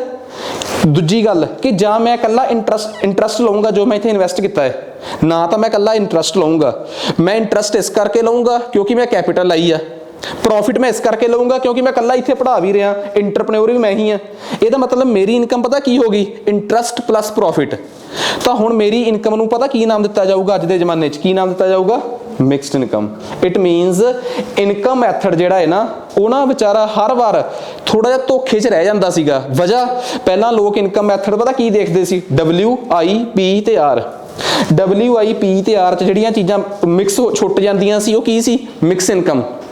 ਮੇਰੇ ਵਰਗੇ ਇੰਟਰਪ੍ਰੈਨਿਓਰ ਦਾ ਕੱਲਾ ਪ੍ਰੋਫਿਟ ਕੈਲਕੂਲੇਟ ਕਰ ਲੈਂਦੇ ਸੀਗੇ, ਜਿਹੜੀ ਮੇਰੇ ਵਰਗੇ ਨੇ ਕੈਪੀਟਲ ਲਾਈ ਆ ਉਹਦਾ ਇੰਟਰਸਟ ਕੋਈ ਦੇਖਦਾ ਹੀ ਨਹੀਂ ਸੀ। ਇੰਪਲੋਇਜ਼ ਨੂੰ ਮਿਲਣ ਵਾਲੀ ਕੱਲੀ ਇੰਪਲੋਇਜ਼ ਨੂੰ ਜਾਂ ਲੇਬਰ ਨੂੰ ਮਿਲਣ ਵਾਲਾ ਕੱਲਾ ਉਹ ਰਹਿ ਜਾਂਦਾ ਸੀਗਾ, ਵੇਜਿਸ ਰਹਿ ਜਾਂਦੀਆਂ ਸੀਗੀਆਂ। ਜਿਹੜਾ ਉਹਨਾਂ ਨੂੰ 10% ਐਕਸਟਰਾ ਮਿਲਦਾ ਸੀਗਾ, 10% ਕਮਾਈ ਜਿਹੜੀ ਉਹਨਾਂ ਦੀ ਹੁੰਦੀ ਆ ਮਹੀਨੇ ਦੀ, ਲਾਸਟ ਵਾਲਾ 10% ਉਹਦਾ ਜਿਹੜਾ ਡਬਲ ਕਰਕੇ ਮਿਲਦਾ ਸੀ, ਉਹਨੂੰ ਕੋਈ ਧਿਆਨ ਨਹੀਂ ਸੀ ਦਿੰਦਾ। ਜਿਹੜੇ ਉਹਨਾਂ ਨੂੰ 50 ਪ੍ਰਕਾਰ ਦੇ ਬੈਨੀਫਿਟ ਮਿਲਦੇ ਸੀਗੇ ਉਹਨੂੰ ਕੋਈ ਨਹੀਂ ਸੀ ਦੇਖਦਾ। ਯਾਰ ਜੇ ਤੁਸੀਂ ਇੱਕ ਲੇਬਰਰ ਦੇ ਇੱਕ ਛੋਟੇ ਜਿਹੇ ਯੂਨਿਟ 'ਚ ਜਿੱਥੇ ਅਸੀਂ 3-4 ਜਣੇ ਕੰਮ ਕਰ ਰਹੇ ਆ, ਉੱਥੇ ਜੇ ਤੁਸੀਂ ਮਹੀਨੇ ਦੇ 2-4 ਹਜ਼ਾਰ ਦਾ ਹਿਸਾਬ 'ਚ ਫਰਕ ਪਾ ਲਿਆ, ਪੂਰੇ ਦੇਸ਼ ਦੀ GDP 'ਚ ਕਿੰਨਾ ਫਰਕ ਪੈ ਜਾਊਗਾ ਤੁਸੀਂ ਆਪ ਸੋਚ ਕੇ ਦੇਖੋ। ਇਹਦਾ ਮਤਲਬ ਇਨਕਮ ਮੈਥਡ ਨੂੰ 2015 'ਚ ਮੋਦੀ ਜੀ ਦੇ ਆਉਣ ਤੋਂ ਬਾਅਦ ਠੀਕ ਕੀਤਾ ਗਿਆ ਹੈ। 2015 ਤੋਂ ਪਹਿਲਾਂ ਇਨਕਮ ਮੈਥਡ ਹੁੰਦਾ ਸੀ W+I+P+R, ਤੇ ਹੁਣ ਇਹ ਮੈਥਡ ਕੀ ਹੋ ਗਿਆ? Operating surplus, compensation to EMPLOYEES plus mixed income. ਇਹਦਾ ਮਤਲਬ ਅੱਜ ਤੋਂ ਬਾਅਦ ਤੁਸੀਂ WIPR ਨਹੀਂ ਯਾਦ ਰੱਖਣਾ, ਬਾਅਦ ਕੀ ਯਾਦ ਰੱਖਣਾ ਹੈ? ਸਮਝ ਆ ਗਿਆ ਤੁਹਾਨੂੰ ਹੁਣ? ਠੀਕ ਆ ਜੀ। ਆਹ ਦੂਸਰਾ ਮੈਥਡ ਆ ਗਿਆ, ਆਹ ਲਓ ਜੀ ਤੀਸਰਾ ਮੈਥਡ। ਇਹਦੇ 'ਚ ਤਾਂ ਕੁਝ ਵੀ ਨਹੀਂ ਦੱਸਣ ਦੀ ਲੋੜ, ਇਹ ਸਭ ਤੋਂ ਸੌਖਾ ਮੈਥਡ ਆ। ਤੇ ਮੋਦੀ ਜੀ ਨੇ ਕਿਹਾ ਕਿ ਐਕਸਪੈਂਡੀਚਰ ਮੈਥਡ ਜਿਹੜਾ ਹੈ ਉਹ ਤਾਂ ਕਹਿੰਦੇ ਬਹੁਤ ਔਖਾ ਹੈ, ਉਹਦੇ 'ਚ ਕਈ ਵਾਰੀ ਨਾ ਕੰਜ਼ੰਪਸ਼ਨ 'ਚ ਕੋਈ ਚੀਜ਼ ਰਹਿ ਜਾਂਦੀ ਆ, ਕਦੀ ਇਨਵੈਸਟਮੈਂਟ 'ਚ ਰਹਿ ਜਾਂਦੀ ਆ। ਕਹਿੰਦੇ ਅਸੀਂ ਬਹੁਤ ਤਗੜੇ ਜਿਹੜੇ ਸਟੈਟਿਸਟੀਸ਼ੀਅਨ ਆ ਉਹਨਾਂ ਨੂੰ ਵੀ ਦੇਖਿਆ ਹੈ, ਉਹਨਾਂ ਨੂੰ ਵੀ ਨਹੀਂ ਕਈ ਵਾਰੀ ਪਤਾ ਲੱਗਦਾ ਕਿ ਆਹ ਫਲਾਣੀ ਐਂਟਰੀ ਆ, ਇਹਨੂੰ P 'ਚ ਰੱਖੀਏ, ਉਹ 'ਚ ਕੰਜ਼ੰਪਸ਼ਨ 'ਚ ਰੱਖੀਏ ਕਿ ਗਵਰਨਮੈਂਟ ਐਕਸਪੈਂਡੀਚਰ 'ਚ ਰੱਖੀਏ ਕਿ ਇਨਵੈਸਟਮੈਂਟ 'ਚ ਰੱਖੀਏ। ਵੱਡੇ ਕਨਫਿਊਜ਼ ਹੋ ਜਾਂਦੇ ਆ। ਤੇ ਕਈ ਵਾਰੀ ਪਤਾ ਕੀ ਕਰ ਦਿੰਦੇ ਆ? ਡਬਲ ਐਂਟਰੀ, ਉਹਨੂੰ ਉੱਧਰ ਵੀ ਰੱਖ ਲੈਂਦੇ ਆ, ਉੱਧਰ ਵੀ ਰੱਖ ਲੈਂਦੇ ਆ। ਤੇ ਕਈ ਵਾਰੀ ਕਿਸੇ ਐਂਟਰੀ ਨੂੰ ਕਿਸੇ 'ਚ ਵੀ ਨਹੀਂ ਰੱਖਦੇ, ਕਹਿੰਦੇ ਇਸ ਕਰਕੇ expenditure method the like he ਨਹੀਂ ਕਰਦੇ ਅਸੀਂ। ਇਨਕਮ ਮੈਥਡ ਜਿਹੜਾ ਹੈ ਉਹਦੇ 'ਚ ਵੀ ਕਿਤੇ ਨਾ ਕਿਤੇ ਗੜਬੜ ਹੋ ਜਾਂਦੀ ਹੈ। ਠੀਕ ਆ, ਕਿਤੇ ਨਾ ਕਿਤੇ ਰਹਿ ਜਾਂਦਾ ਹੈ। ਕਹਿੰਦੇ ਸਭ ਤੋਂ ਸਹੀ ਮੈਥਡ ਜਿਹੜਾ GDP ਕੈਲਕੂਲੇਟ ਕਰਨ ਦਾ ਹੈ ਉਹ ਪਤਾ ਕਿਹੜਾ ਹੈ? Value addition method. Value addition method ਦਾ ਦੂਜਾ ਨਾਮ ਆ ਆਊਟਪੁੱਟ ਮੈਥਡ, ਤੇ ਤੀਸਰਾ ਨਾਮ ਕੀ ਆ? Production method. ਤੇ ਮੈਂ ਤੁਹਾਨੂੰ ਇੱਕ ਗੱਲ ਦੱਸਦਾ, ਜੇ ਕੋਈ ਮੈਨੂੰ ਹੁਣੇ ਪੁੱਛੇਗਾ ਨਾ ਕਿ ਇੰਡੀਆ ਦੀ GDP ਅੱਜ ਦੇ ਜ਼ਮਾਨੇ 'ਚ ਕਿਹੜੇ ਮੈਥਡ ਨਾਲ ਕੈਲਕੂਲੇਟ ਹੁੰਦੀ ਹੈ, ਤੇ ਵੈਲਿਊ ਐਡੀਸ਼ਨ ਨਾਲ। ਪਹਿਲੀ ਗੱਲ, ਠੀਕ ਆ। ਯੂਨਾਈਟਿਡ ਨੇਸ਼ਨਸ ਦਾ ਜਿਹੜਾ ਸਿਸਟਮ ਆਫ ਨੈਸ਼ਨਲ ਅਕਾਊਂਟ ਆ UNSNA, ਉਹਦੇ ਬਿਲਕੁਲ ਬਰਾਬਰ ਕਰਤਾ। ਯੂਨਾਈਟਿਡ ਨੇਸ਼ਨਸ ਦਾ ਜਿਹੜਾ ਸਿਸਟਮ ਬਣਿਆ ਨਾ ਨੈਸ਼ਨਲ ਅਕਾਊਂਟ ਦਾ, ਉਹਦੇ ਬਿਲਕੁਲ ਨਾਲ ਅਟੈਚ ਕਰਤਾ ਇੰਡੀਆ ਨੇ ਆਪਣਾ ਇਹ ਮੈਥਡ। ਇਹਦਾ ਮਤਲਬ ਹੁਣ ਜਿਵੇਂ ਅਮਰੀਕਾ ਦੀ GDP ਕੈਲਕੂਲੇਟ ਹੁੰਦੀ ਆ, ਜਿਵੇਂ UK ਦੀ GDP ਕੈਲਕੂਲੇਟ ਹੁੰਦੀ ਆ, ਜਿਵੇਂ ਰਸ਼ੀਆ, ਆਸਟ੍ਰੇਲੀਆ, ਠੀਕ ਆ, ਇਹ GDPs ਕੈਲਕੂਲੇਟ ਹੁੰਦੀਆਂ ਹੈ, ਉਵੇਂ ਅੱਜ ਦੇ ਜ਼ਮਾਨੇ 'ਚ ਇੰਡੀਆ ਦੀ GDP ਕੈਲਕੂਲੇਟ ਹੁੰਦੀ ਹੈ। ਇਹਦਾ ਮਤਲਬ ਕਿਉਂ? ਇੰਡੀਆ ਨੇ ਆਪਣੇ ਆਪ ਨੂੰ ਇਸ ਮੈਥਡ ਨਾਲ ਅਟੈਚ ਕਰ ਲਿਆ। ਹਰ ਚੀਜ਼ ਕਿੰਨੀ ਵੈਲਿਊ ਐਡੀਸ਼ਨ ਹੁੰਦੀ ਹੈ ਉੱਥੋਂ ਸਾਨੂੰ ਪਤਾ ਲੱਗ ਗਿਆ ਇਹ ਗੱਲ। ਆ ਸਮਝ ਆ ਗਈ ਇਹ ਗੱਲ? ਹੁਣ ਦੂਜੀ ਗੱਲ, ਹੁਣ ਇੱਕ ਗੱਲ ਬੜੀ ਕਲੀਅਰ ਆ, ਇਹ ਵੈਲਿਊ ਐਡੀਸ਼ਨ ਮੈਥਡ ਹੁੰਦਾ ਕੀ ਹੈ? ਵੈਲਿਊ ਐਡੀਸ਼ਨ ਮੈਥਡ ਬੜਾ ਸਿੰਪਲ ਆ। ਤੁਹਾਡੇ ਕੋਲ ਇੱਕ ਨਾ ਮਾਈਨ ਦੇ ਵਿੱਚੋਂ, ਇੱਕ ਖਾਨ ਦੇ ਵਿੱਚੋਂ ਤੁਸੀਂ ਮਿਨਰਲਸ ਕੱਢੇ, ਉਸ ਮਿਨਰਲ ਨੂੰ ਤੁਸੀਂ ਸ਼ੀਟ 'ਚ ਕਨਵਰਟ ਕਰਤਾ, ਚਾਦਰ 'ਚ ਕਨਵਰਟ ਕਰਤਾ, ਤੇ ਉਹਦੇ ਤੇ ਤੁਹਾਡਾ ਖਰਚਾ ਆਇਆ 1000 ਰੁਪਏ। ਖਰਚਾ ਜਿਹੜੇ ਬੰਦੇ ਨੇ ਚਾਦਰ ਬਣਾਈ ਉਸ ਮਿਨਰਲ ਦੀ ਸ਼ੀਟ ਆਇਰਨ ਕੱਢ ਕੇ, ਉਹਨੇ ਆਪਣਾ ਵੀ ਵਿੱਚ ਖਰਚਾ ਪਾਤਾ, ਪਲੱਸ ਜੋ ਉਹਦਾ ਖਰਚਾ ਆਇਆ 1000 ਰੁਪਏ। ਫਿਰ ਇਸ ਤੋਂ ਬਾਅਦ ਇਹ ਗੱਡੀ ਬਣਨ ਗਈ, ਗੱਡੀ ਤੇ ਬਣਨ ਤੇ ਖਰਚਾ ਆਇਆ 300 ਰੁਪਏ। ਉਸ ਤੋਂ ਬਾਅਦ ਇਹ ਸ਼ੋਰੂਮ 'ਚ ਗਈ, ਉੱਥੇ 200 ਰੁਪਏ, ਤੇ 1800 ਰੁਪਏ ਦੀ ਇਹ ਕਾਰ ਤਿਆਰ ਹੋ ਗਈ। ਇਹਦਾ ਮਤਲਬ ਹਰ ਇੱਕ ਮੋੜ ਤੇ, ਹਰ ਇੱਕ ਸਟੇਜ ਤੇ ਜਿਹੜਾ ਬੰਦਾ ਆਪਣੀ ਵੈਲਿਊ ਐਡ ਕਰਦਾ ਗਿਆ, ਆਪਣੇ ਖਰਚੇ ਦੱਸਦਾ ਗਿਆ, ਤੇ 1800 ਰੁਪਏ ਫਾਈਨਲੀ ਆਪਣੀ ਇੱਕ ਕਾਰ ਦੀ GDP ਆ ਗਈ, ਇੱਕ ਕਾਰ ਦੀ। ਪਰ ਆਪਾਂ ਕੱਲ ਵੀ ਇਹ ਦੱਸਿਆ ਸੀ ਤੇ ਅੱਜ ਫੇਰ ਦੱਸ ਰਿਹਾ ਮੈਂ ਕਿ ਇੱਕ ਕਾਰ ਦੇ ਕੇਸ 'ਚ ਇਹਨੂੰ GDP ਨਹੀਂ ਕਹਿਣਾ। ਮੋਦੀ ਜੀ ਨੇ ਕਹਿ ਚੁੱਕੇ ਆ ਕਿ ਇੱਕ ਸੈਕਟਰ ਦੇ ਕੇਸ 'ਚ ਤੇ ਇੱਕ ਪ੍ਰੋਡਕਟ ਦੇ ਕੇਸ 'ਚ ਇਹਨੂੰ ਕਹੀਦਾ GVA, ਗ੍ਰੋਸ ਵੈਲਿਊ ਐਡੀਸ਼ਨ। ਤੇ ਜਦੋਂ ਸਾਰਿਆਂ ਦੀ ਗ੍ਰੋਸ ਵੈਲਿਊ ਐਡੀਸ਼ਨ ਜੁੜ ਜਾਂਦੀ ਆ ਫਿਰ ਉਹਨੂੰ ਜੋੜ ਕੇ ਕਹਿੰਦੇ ਆ ਗ੍ਰੋਸ ਡੋਮੈਸਟਿਕ ਪ੍ਰੋਡਕਟ ਯਾਨੀ ਕਿ GDP। ਸਾਰੀਆਂ ਛੋਟੇ ਪ੍ਰੋਡਕਟਾਂ ਨੂੰ ਜੋੜ ਕੇ ਜਿਹੜੀ ਫਾਈਨਲ ਚੀਜ਼ ਤਿਆਰ ਹੁੰਦੀ ਆ ਅਸੀਂ ਉਹਨੂੰ ਨਾਮ ਕੀ ਦਿੰਨੇ ਆ ਭਲਾ? GDP, gross domestic product. ਆ ਪੱਲੇ ਪੈ ਗਈ ਸਾਰਿਆਂ ਨੂੰ। It means value addition method ਜਿਹੜਾ ਹੈ ਉਹ ਸਭ ਤੋਂ ਸੋਹਣਾ ਮੈਥਡ ਆ ਕਿ ਇੱਕ ਛੋਟੇ ਜਿਹੇ ਪ੍ਰੋਡਕਟ ਦੀ ਵੈਲਿਊ, ਛੋਟੇ ਜਿਹੇ ਪ੍ਰੋਡਕਟ ਦੀ ਕੀਮਤ ਪਤਾ ਕਰੋ, ਫਿਰ ਉਸ ਤੋਂ ਬਾਅਦ ਜਿਹੜੀ ਸਟੇਜ ਤੇ ਜਿੰਨੀ ਉਹਦੀ ਵੈਲਿਊ ਐਡ ਹੁੰਦੀ ਜਾਂਦੀ ਆ, ਮੇਰੀ ਗੱਲ ਗੌਰ ਨਾਲ ਸੁਣਿਓ, ਜਿੰਨੀ ਵੈਲਿਊ ਉਹਦੀ ਐਡ ਹੁੰਦੀ ਜਾਂਦੀ ਆ ਵਿੱਚ ਐਡ ਕਰੀ ਜਾਓ ਤੇ ਫਾਈਨਲੀ ਜੋ ਬਣ ਗਿਆ ਸਾਡੇ ਕੋਲ ਉਸ ਪ੍ਰੋਡਕਟ ਦੀ GVA। ਤੇ ਜਦੋਂ ਸਾਰੇ ਪ੍ਰੋਡਕਟਾਂ ਦੀ ਜਿੰਨੇ ਇੰਡੀਆ 'ਚ ਪ੍ਰੋਡਕਟ ਬਣਦੇ ਆ ਚਾਹੇ ਉਹ 1 ਅਰਬ ਕਿਉਂ ਨਾ ਹੋਣ, ਉਹਨਾਂ ਸਾਰੇ ਪ੍ਰੋਡਕਟਾਂ ਦੀ GVA ਨੂੰ ਜੋੜ ਦਿਓ, ਫਿਰ ਉਹ ਕੀ ਬਣ ਜੂਗੀ? ਸਾਡੇ ਦੇਸ਼ ਦੀ GDP। ਹੁਣ ਇੱਕ ਪ੍ਰੋਬਲਮ ਬਹੁਤ ਇਹਦੇ 'ਚ ਆਈ ਹੈ, ਕਹਿੰਦੇ ਸਾਨੂੰ ਨਾ ਕਈ ਵਾਰੀ ਇਹ ਨਹੀਂ ਪਤਾ ਲੱਗਦਾ ਕਿ ਬਈ ਜਦੋਂ ਅਸੀਂ ਲੋਹੇ ਦਾ ਰੇਟ ਲੈਣਾ ਹੈ ਜਾਂ ਸਟੀਲ ਦਾ ਰੇਟ ਲੈਣਾ ਹੈ ਜਾਂ ਕਿਸੇ ਪ੍ਰੋਡਕਟ ਦਾ ਰੇਟ ਲੈਣਾ ਹੈ ਉਹਦਾ ਰੇਟ ਕਿੰਨਾ ਲੈ ਕੇ ਚੱਲੀਏ। ਕਿਉਂਕਿ ਜ਼ਰੂਰੀ ਨਹੀਂ ਹੁੰਦਾ ਕਿ ਸਾਡੇ ਕੋਲ ਹਰ ਚੀਜ਼ ਦਾ ਰੇਟ ਪੁੱਛਣ ਵਾਸਤੇ ਅਸੀਂ ਉਸ ਫੈਕਟਰੀ 'ਚ ਜਾਈਏ। ਸਾਡੇ ਕੋਲ ਇੱਕ ਪਲੇਟਫਾਰਮ ਹੋਣਾ ਚਾਹੀਦਾ ਹੈ ਜਿੱਥੇ ਸਾਡੇ ਕੋਲ ਬੇਸਿਕ ਚੀਜ਼ ਦਾ ਰੇਟ ਪਿਆ ਹੋਣਾ ਚਾਹੀਦਾ ਹੈ। ਸਾਡੇ ਕੋਲ ਕੰਪਿਊਟਰ 'ਚ ਇੱਕ ਐਕਸਲ ਸ਼ੀਟ ਹੋਣੀ ਚਾਹੀਦੀ ਹੈ। ਪਰ ਇੱਕ ਗੱਲ ਯਾਦ ਰੱਖਿਓ, ਸਾਰੇ ਜਾਣੇ ਉਸੇ ਸ਼ੀਟ ਤੋਂ ਦੇਖ ਕੇ ਹੀ ਲੋਹੇ ਦਾ ਰੇਟ ਲਿਖਣ। ਫਿਰ ਇਹ ਨਾ ਹੋਵੇ ਕਿ ਕੋਈ ਬੰਦਾ ਕਹੇ ਮੈਂ ਆਪਣੀ ਮਰਜ਼ੀ ਨਾਲ ਇੰਨਾ ਲਿਖਣਾ ਹੈ, ਕੋਈ ਕਹੇ ਮੈਂ ਇੰਨਾ ਲਿਖਣਾ ਹੈ, ਫਿਰ ਉਹ ਸ਼ੀਟ ਜਿਹੜੀ ਆ ਉਹ ਇਹੋ ਜਿਹੀ ਜਗ੍ਹਾ ਤੇ ਪਈ ਹੋਵੇ ਜਿਹਦੇ ਨਾਲ ਕੋਈ ਛੇੜਖਾਨੀ ਨਾ ਕਰ ਸਕੇ। ਕੱਲ ਨੂੰ ਕੋਈ ਕਹਿ ਦੇ ਕਿ ਅਸੀਂ ਆਪਣੇ ਦੇਸ਼ ਦੀ GDP ਨੂੰ ਵੱਧ ਸ਼ੋਅ ਕਰਨਾ ਹੈ ਤੇ ਅਸੀਂ ਉਹਨੂੰ ਚੇਂਜ ਕਰ ਦਈਏ, ਘਟਾਉਣਾ ਹੈ, ਫਲਾਣਾ ਢਮਕਾਣਾ ਕੁਝ ਵੀ ਆ, ਇਟ ਮੀਨਸ ਕਿਤੇ ਨਾ ਕਿਤੇ ਤੇ ਸਾਰਾ ਕੁਝ ਪਿਆ ਹੋਣਾ ਚਾਹੀਦਾ। ਇਹਦੀ ਵੀ ਇੱਕ ਸਟੋਰੀ ਆ। ਗ੍ਰੋਸ ਵੈਲਿਊ ਐਡੀਸ਼ਨ ਨੂੰ ਚੈੱਕ ਕਰਦੇ ਹੋਏ ਜਿਹੜੇ ਬੇਸਿਕ ਰੇਟ ਨੇ ਇਹਨਾਂ ਸਾਰਿਆਂ ਨੂੰ ਇੱਕ ਸ਼ੀਟ 'ਚ ਰੱਖਿਆ ਗਿਆ ਹੈ ਤੇ ਸ਼ੀਟ ਸਾਡੇ ਦੇਸ਼ ਦੀ ਇੱਕ ਮਿਨਿਸਟਰੀ ਨੇ ਸਾਂਭ ਕੇ ਰੱਖੀ ਹੋਈ ਹੈ। ਸਾਡੇ ਦੇਸ਼ 'ਚ 5-6 ਮਿਨਿਸਟਰੀਜ਼ ਨੇ ਜਿਹੜੀਆਂ ਪੈਸੇ ਨਾਲ ਸੰਬੰਧਿਤ ਕੰਮ ਕਰਦੀਆਂ। ਹੁਣ ਤੁਸੀਂ ਕਹੋਗੇ, ਮੈਂ ਤੁਹਾਨੂੰ ਪੁੱਛੂੰਗਾ ਕਿ ਸਾਡੇ ਦੇਸ਼ ਦੇ ਫਾਈਨਾਂਸਿਸ ਨਾਲ, ਪੈਸੇ ਨਾਲ ਸੰਬੰਧਿਤ, ਰੈਵਨਿਊ ਨਾਲ ਸੰਬੰਧਿਤ, ਖਰਚੇ ਨਾਲ ਸੰਬੰਧਿਤ ਕਿਹੜੀ ਮਿਨਿਸਟਰੀ ਕੰਮ ਕਰਦੀ ਆ? ਤੁਹਾਡੇ ਚੋਂ ਫੱਟ ਜਵਾਬ ਆ ਜਾਊਗਾ ਮਿਨਿਸਟਰੀ ਆਫ ਫਾਈਨਾਂਸ, ਜਿਹੜੀ ਸਾਡੇ ਦੇਸ਼ ਦਾ ਬਜਟ ਬਣਾਉਂਦੀ ਆ, ਜਿਹੜੀ ਸਾਡੇ ਦੇਸ਼ ਦੇ ਖਰਚੇ ਦੱਸਦੀ ਆ। ਪਰ ਕੱਲੀ ਇਹ ਮਿਨਿਸਟਰੀ ਥੋੜਾ ਹੈ, ਇੱਕ ਮਿਨਿਸਟਰੀ ਹੋਰ ਵੀ ਹੈ, ਮਿਨਿਸਟਰੀ ਆਫ ਕਾਮਰਸ, ਉਹ ਵੀ ਇਹੀ ਦੱਸਦੀ ਹੈ ਕਿ ਸਾਡੇ ਦੇਸ਼ 'ਚ ਵਪਾਰ ਕਿਵੇਂ ਚੱਲਦਾ ਹੈ। ਹੋਰ ਸੁਣੋ, ਇੱਕ ਸਾਡੇ ਦੇਸ਼ ਦੀ ਮਿਨਿਸਟਰੀ ਦਾ ਨਾਮ ਆ ਅੰਕ ਗਣਿਤ, ਮਿਨਿਸਟਰੀ ਆਫ ਸਟੈਟਿਸਟਿਕਸ। ਕੀ ਨਾਮ ਆ? ਮਿਨਿਸਟਰੀ ਆਫ ਸਟੈਟਿਸਟਿਕਸ, ਉਹ ਵੀ ਇਹੀ ਕੰਮ ਕਰਦੀ ਹੈ। ਹੋਰ ਸੁਣੋ, ਮਿਨਿਸਟਰੀ ਆਫ ਕਾਰਪੋਰੇਟ ਅਫੇਅਰਸ, ਜਿਹੜੀ ਸਾਡੀ ਕਾਰਪੋਰੇਟ ਅਫੇਅਰਸ ਦੀ ਮਿਨਿਸਟਰੀ ਆ ਉਹ ਵੀ ਇਹੀ ਦੇਖਦੀ ਆ ਕਿ ਵੱਡੇ ਕਾਰਪੋਰੇਟਸ ਜਾਂ ਛੋਟੀਆਂ-ਮੋਟੀਆਂ ਫੈਕਟਰੀਆਂ ਕਿਵੇਂ ਕੰਮ ਕਰਦੀਆਂ। ਹੋਰ ਸੁਣੋ, ministry of MSMEs, micro small and medium industries ਜਾਂ ਇੰਟਰਪ੍ਰਾਈਜ਼ਸ ਜਾਂ ਕੰਪਨੀਜ਼, ਉਹ ਵੀ ਇੱਕ ਮਿਨਿਸਟਰੀ ਹੈ। ਸਾਡੇ ਦੇਸ਼ 'ਚ 5 ਇਹੋ ਜਿਹੀਆਂ ਮਿਨਿਸਟਰੀਆਂ ਨੇ ਜਿਹੜੀਆਂ ਸਿੱਧੀਆਂ ਪੈਸੇ ਨਾਲ ਸੰਬੰਧਿਤ ਕੰਮ ਕਰਦੀਆਂ ਜਾਂ ਸਾਡੇ ਦੇਸ਼ ਦੇ ਫਾਈਨਾਂਸ ਨਾਲ, ਰੈਵਨਿਊ ਨਾਲ, ਖਰਚਿਆਂ ਨਾਲ, ਐਕਸਪੈਂਡੀਚਰ ਨਾਲ ਰਿਲੇਟਡ ਕੰਮ ਕਰਦੀਆਂ। ਇਟ ਮੀਨਸ ਕੱਲ੍ਹ ਨੂੰ ਜੇ ਕੋਈ ਕਹਿ ਦੇ ਕਿ ਇੱਕੋ ਹੀ ਮਿਨਿਸਟਰੀ ਆ, ਉਹ ਵੀ ਗਲਤ। ਇੱਥੋਂ ਇੱਕ ਗੱਲ ਹੋਰ ਸਮਝ ਆ ਗਈ। ਸਾਡੇ ਅਗਲੇ ਚੈਪਟਰ ਦਾ ਨਾਮ, ਜਿਹੜਾ ਸਾਡਾ ਅਗਲਾ ਚੈਪਟਰ ਜੋ ਅਸੀਂ ਕੱਲ ਸਟਾਰਟ ਕਰਾਂਗੇ, ਉਹਦਾ ਨਾਮ ਆ ਮਿਨਿਸਟਰੀਜ਼ ਰਿਲੇਟਡ ਟੂ ਫਾਈਨਾਂਸ। 5 ਮਿਨਿਸਟਰੀਆਂ ਦੀ ਮੈਂ ਪੂਰੀ ਡਿਟੇਲ ਪੜਾਉਣੀ ਆ, ਠੀਕ ਆ ਨਾ, ਕਿ ਫਲਾਣੀ ਮਿਨਿਸਟਰੀ ਉਹਦੇ ਅੰਦਰ ਕਿੰਨੇ ਡਿਪਾਰਟਮੈਂਟ ਆ, ਕਿਹੜੇ ਉਹਦੇ ਅੰਡਰ ਬੋਰਡ ਨੇ, ਕਿਹੜੀਆਂ ਬੋਡੀਜ਼ ਨੇ, ਫਲਾਂ ਜੋ ਵੀ ਕੁਛ ਆ। ਦੂਸਰੇ ਚੈਪਟਰ ਦਾ ਨਾਮ ਆ ਮਿਨਿਸਟਰੀਜ਼ ਰਿਲੇਟਡ ਟੂ ਫਾਈਨਾਂਸ, ਠੀਕ ਆ। ਪਰ ਅੱਜ ਅਸੀਂ ਸਿਰਫ ਇੱਕੋ ਗੱਲ ਤੇ ਆ ਗਏ, ਇੱਕੋ ਮਿਨਿਸਟਰੀ ਬਾਰੇ ਥੋੜਾ ਜਿਹਾ ਪੜ੍ਹਨਾ ਹੈ, ਮਿਨਿਸਟਰੀ ਆਫ ਕਾਰਪੋਰੇਟ ਅਫੇਅਰਸ। ਕਿਹੜੀ? Ministry of corporate affairs. ਤੁਸੀਂ ਕਹੋਗੇ ਇਹਦੇ ਬਾਰੇ ਕੁਝ ਡਿਟੇਲ ਦੱਸੀ ਜਾਵੇ, ਕੋਈ ਲੋੜ ਨਹੀਂ, ਸਿਰਫ ਇੱਕੋ ਚੀਜ਼ ਦੱਸਣੀ ਮੈਂ ਇਹਦੇ ਬਾਰੇ ਕਿ ਇਹਨਾਂ ਕੋਲੋਂ ਸ਼ੀਟ ਆ, ਜਿਹੜੀ ਸ਼ੀਟ 'ਚ ਸਾਰਾ ਹਿਸਾਬ ਕਿਤਾਬ ਪਿਆ ਹੋਇਆ ਹੈ ਤੇ ਉਸ ਸ਼ੀਟ ਨੂੰ ਪਿਛਲੇ ਸਾਲ ਹੀ ਤਿਆਰ ਕੀਤਾ ਗਿਆ ਸੀ ਕਰੋਨਾ ਵੇਲੇ, ਇਸ ਕਰਕੇ ਉਸ ਸ਼ੀਟ ਦਾ ਨਾਮ ਆ MCA 21। MCA 21 ਦਾ ਨਾਮ ਆ ਮਿਨਿਸਟਰੀ ਆਫ ਕਾਰਪੋਰੇਟ ਅਫੇਅਰਸ ਦੀ 21ਵੇਂ ਸਾਲ ਦੀ 2021 'ਚ ਤਿਆਰ ਹੋਈ ਸ਼ੀਟ। ਇਹਦਾ ਮਕਸਦ ਸਿਰਫ ਇਸ ਕਰਕੇ ਆ, ਠੀਕ ਆ, ਸੌਰੀ 21 ਦਾ ਮਤਲਬ 21ਵਾਂ ਸਾਲ ਨਹੀਂ, 21ਵੀਂ ਸਦੀ। ਇਹਦੇ 'ਚ ਇਹ ਰੱਖਿਆ ਗਿਆ ਕਿ ਸਾਡੇ ਦੇਸ਼ ਦੀਆਂ ਚੀਜ਼ਾਂ ਦੇ ਬੇਸਿਕ ਪ੍ਰਾਈਸ ਕੀ ਆ, ਤਾਂ ਕਿ ਜੇ ਕਿਸੇ ਨੇ ਵੀ GDP ਕੈਲਕੂਲੇਟ ਕਰਨੀ ਆ ਤਾਂ ਉਹ ਇਸ ਸ਼ੀਟ ਨੂੰ ਖੋਲੇ, ਉੱਥੋਂ ਬੇਸਿਕ ਪ੍ਰਾਈਸ ਚੱਕੇ, ਉਹਦੇ ਹਿਸਾਬ ਨਾਲ ਸਾਰਾ ਕੁਝ। ਤਾਂ MCA 21 ਬੇਸਿਕਲੀ ਇੱਕ ਇਨੀਸ਼ੀਏਟਿਵ ਆ ਜਿਹਦੇ 'ਚ ਸਾਰੇ ਗੁੱਡਸ ਤੇ ਸਰਵਿਸਿਜ਼ ਦਾ ਬੇਸਿਕ ਪ੍ਰਾਈਸ ਰੱਖਿਆ ਹੋਇਆ ਹੈ, ਤਾਂ ਕਿ ਤੁਸੀਂ ਉਹਨੂੰ ਬੜੀ ਆਸਾਨੀ ਨਾਲ ਉੱਥੋਂ ਆਪਣੇ ਦੇਸ਼ ਦੀ GDP ਕੈਲਕੂਲੇਸ਼ਨ 'ਚ ਬਹੁਤ ਵੱਡੀ ਹੈਲਪ ਮਿਲਦੀ ਹੈ। ਇਹ ਨਾ ਫਾਈਨਾਂਸ ਮਿਨਿਸਟਰੀ ਦੇ ਅੰਡਰ ਆ, ਨਾ ਕਿਸੇ ਦੂਜੀ ਮਿਨਿਸਟਰੀ ਦੇ ਅੰਡਰ ਆ, ਇਹ ਸਿਰਫ ਕਿਹੜੀ ਮਿਨਿਸਟਰੀ ਦੇ ਅੰਡਰ ਆ? ਆਪਣੇ ਕੋਲ ਮਿਨਿਸਟਰੀ ਆਫ ਕਾਰਪੋਰੇਟ ਅਫੇਅਰਸ ਦੇ ਅੰਡਰ ਆ। ਦੱਸੋ ਜੀ, ਗੱਲ ਸਮਝ ਆ ਗਈ? ਇਟ ਮੀਨਸ ਸਾਨੂੰ ਇਹ ਵੀ ਚੰਗੀ ਤਰ੍ਹਾਂ ਪਤਾ ਲੱਗ ਗਿਆ, ਠੀਕ ਆ। ਤੇ ਬਾਕੀ ਆਹ ਤਾਂ ਤੁਹਾਨੂੰ ਚੰਗੀ ਤਰ੍ਹਾਂ ਪਤਾ ਹੀ ਆ ਕਿ ਮੈਂ ਕੱਲ ਇਹ ਗੱਲ ਬੜੀ ਕਲੀਅਰ ਕਰਕੇ ਦੱਸੀ ਸੀਗੀ ਕਿ ਫੈਕਟਰ ਕਾਸਟ ਤੇ ਮਾਰਕੀਟ ਪ੍ਰਾਈਸ 'ਚ ਕੀ ਫਰਕ ਆ, ਠੀਕ ਆ। ਇਹ ਤਾਂ ਆਪਣਾ ਆਲਮੋਸਟ ਕੱਲ ਪ੍ਰੋਡਕਟ ਟੈਕਸ ਤੇ ਪ੍ਰੋਡਕਸ਼ਨ ਸਬਸਿਡੀਜ਼ ਦੇ ਵਿੱਚ ਆਪਾਂ ਨੂੰ ਕੱਲ ਚੰਗੀ ਤਰ੍ਹਾਂ ਫਰਕ ਪਤਾ ਲੱਗ ਗਿਆ ਸੀਗਾ, ਠੀਕ ਆ। ਤਾਂ ਹੁਣ ਤੱਕ ਮੈਂ ਤੁਹਾਨੂੰ ਇਹ ਗੱਲ ਕਲੀਅਰ ਦੱਸਦੀ ਆ, ਠੀਕ ਆ।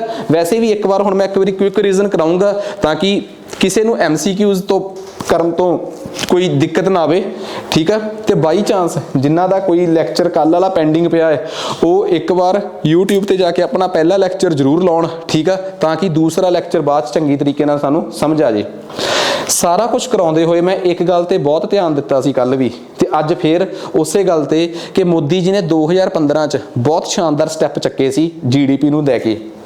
ਉਸ ਤੋਂ ਪਹਿਲਾਂ ਮੋਟੇ ਤੌਰ ਤੇ 3 ਸੁਧਾਰ ਕੀਤੇ ਗਏ ਸੀਗੇ, ਠੀਕ ਆ।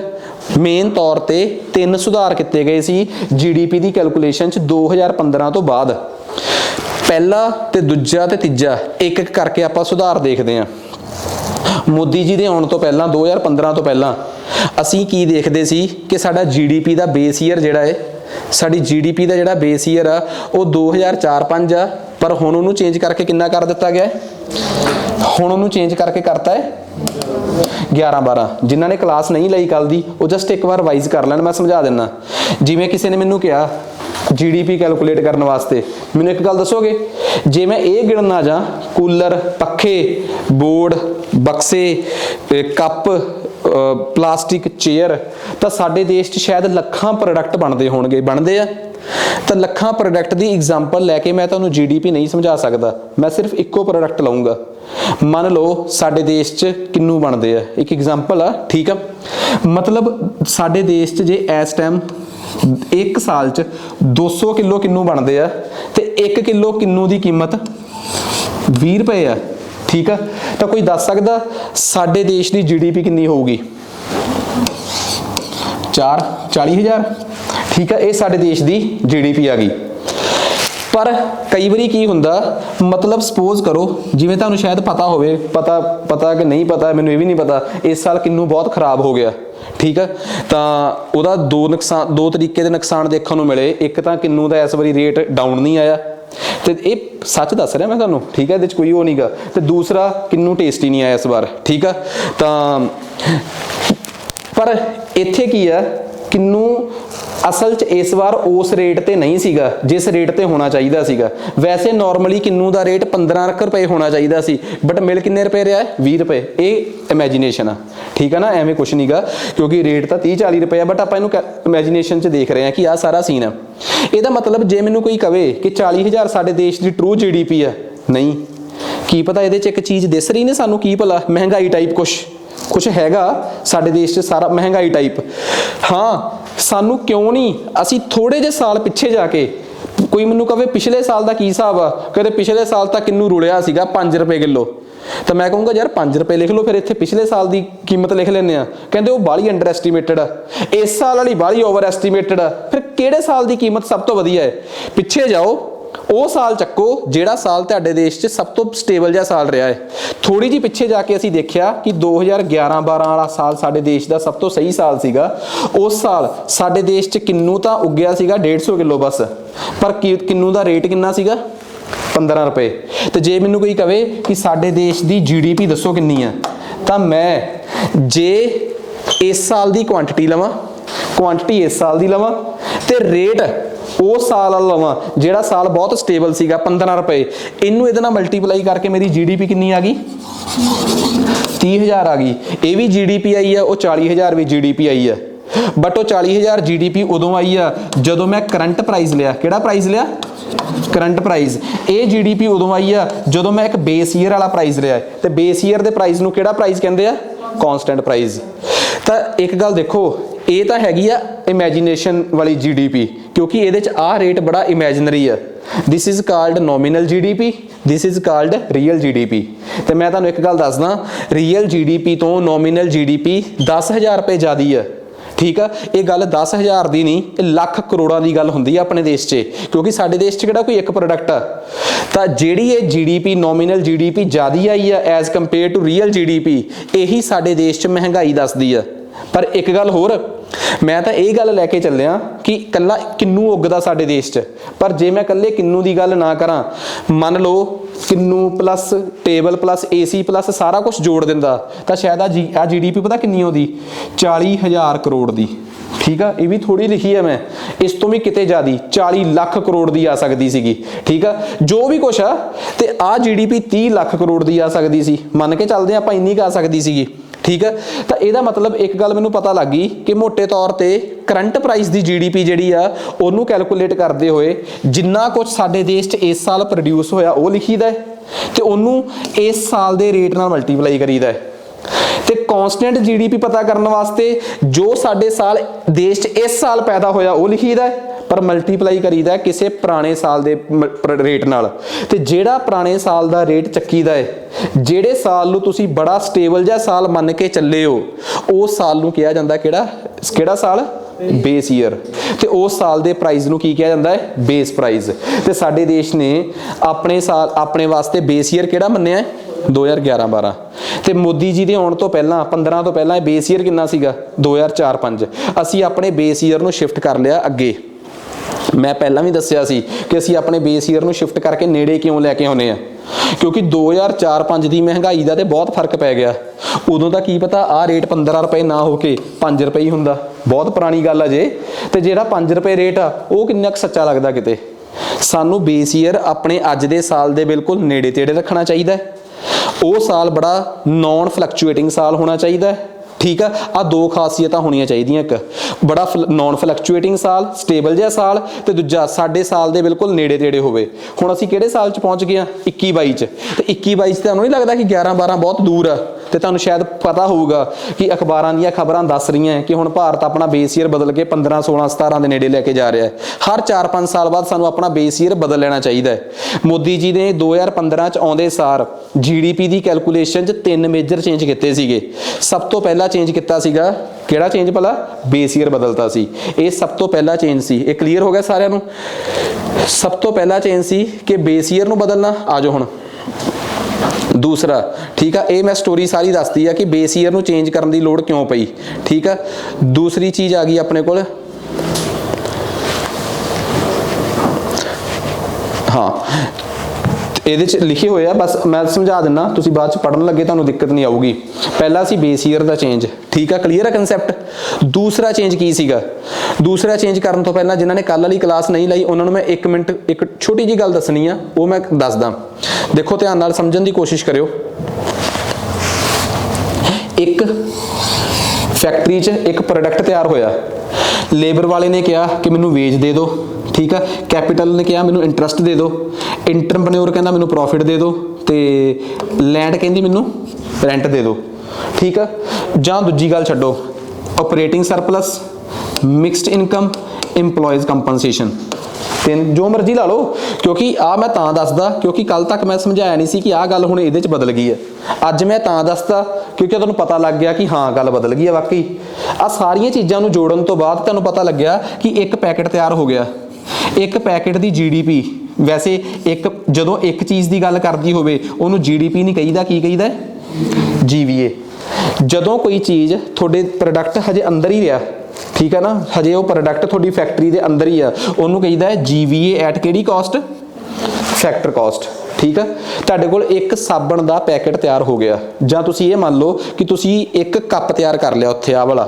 ਠੀਕ ਆ, ਇੱਕ ਕੱਪ ਤਿਆਰ ਹੋ ਗਿਆ। ਇੱਕ ਕੱਪ ਨੂੰ ਤਿਆਰ ਕਰਨ 'ਚ ਤੁਹਾਡੇ ਲੱਗੇ 25 ਰੁਪਏ, ਉਹਨੂੰ ਕਵਾਂਗੇ GVA ਐਟ ਫੈਕਟਰ ਕਾਸਟ। ਕਰ ਲਈ ਆਪਾਂ ਇੱਥੋਂ ਤੱਕ। ਹੁਣ ਇਹ ਕੱਪ ਇੱਕ ਫੈਕਟਰੀ 'ਚ ਤਿਆਰ ਹੋਇਆ ਤੇ ਉਹ ਫੈਕਟਰੀ ਗੋਬਿੰਦਗੜ੍ਹ ਆ ਜਾਂ ਉਹ ਫੈਕਟਰੀ ਪਟਿਆਲੇ ਸ਼ਹਿਰ 'ਚ ਆ। ਇੱਕ ਪੈਕੇਟ ਇਹ ਕੱਪ ਤਿਆਰ ਹੋਇਆ ਹੈ ਇੱਕ ਪਟਿਆਲੇ ਸ਼ਹਿਰ 'ਚ, ਉੱਥੇ 1 ਮਹੀਨੇ ਦੇ ਅੰਦਰ ਜਾਂ 1 ਸਾਲ ਦੇ ਅੰਦਰ ਘੱਟੋ ਘੱਟ 25,000 ਕੱਪ ਤਿਆਰ ਹੁੰਦੇ ਆ। ਠੀਕ ਆ, ਉਹ ਫੈਕਟਰੀ ਜਿਹੜੀ ਆ ਉਹ ਚੀਨੀ ਮਿੱਟੀ ਨੂੰ ਇਸਤੇਮਾਲ ਕਰਦੀ ਹੈ। ठीक है। उस फैक्ट्री ने की किया होया, वो फैक्ट्री जिहड़ी आ काफ़ी पोल्यूशन करती है, ठीक है।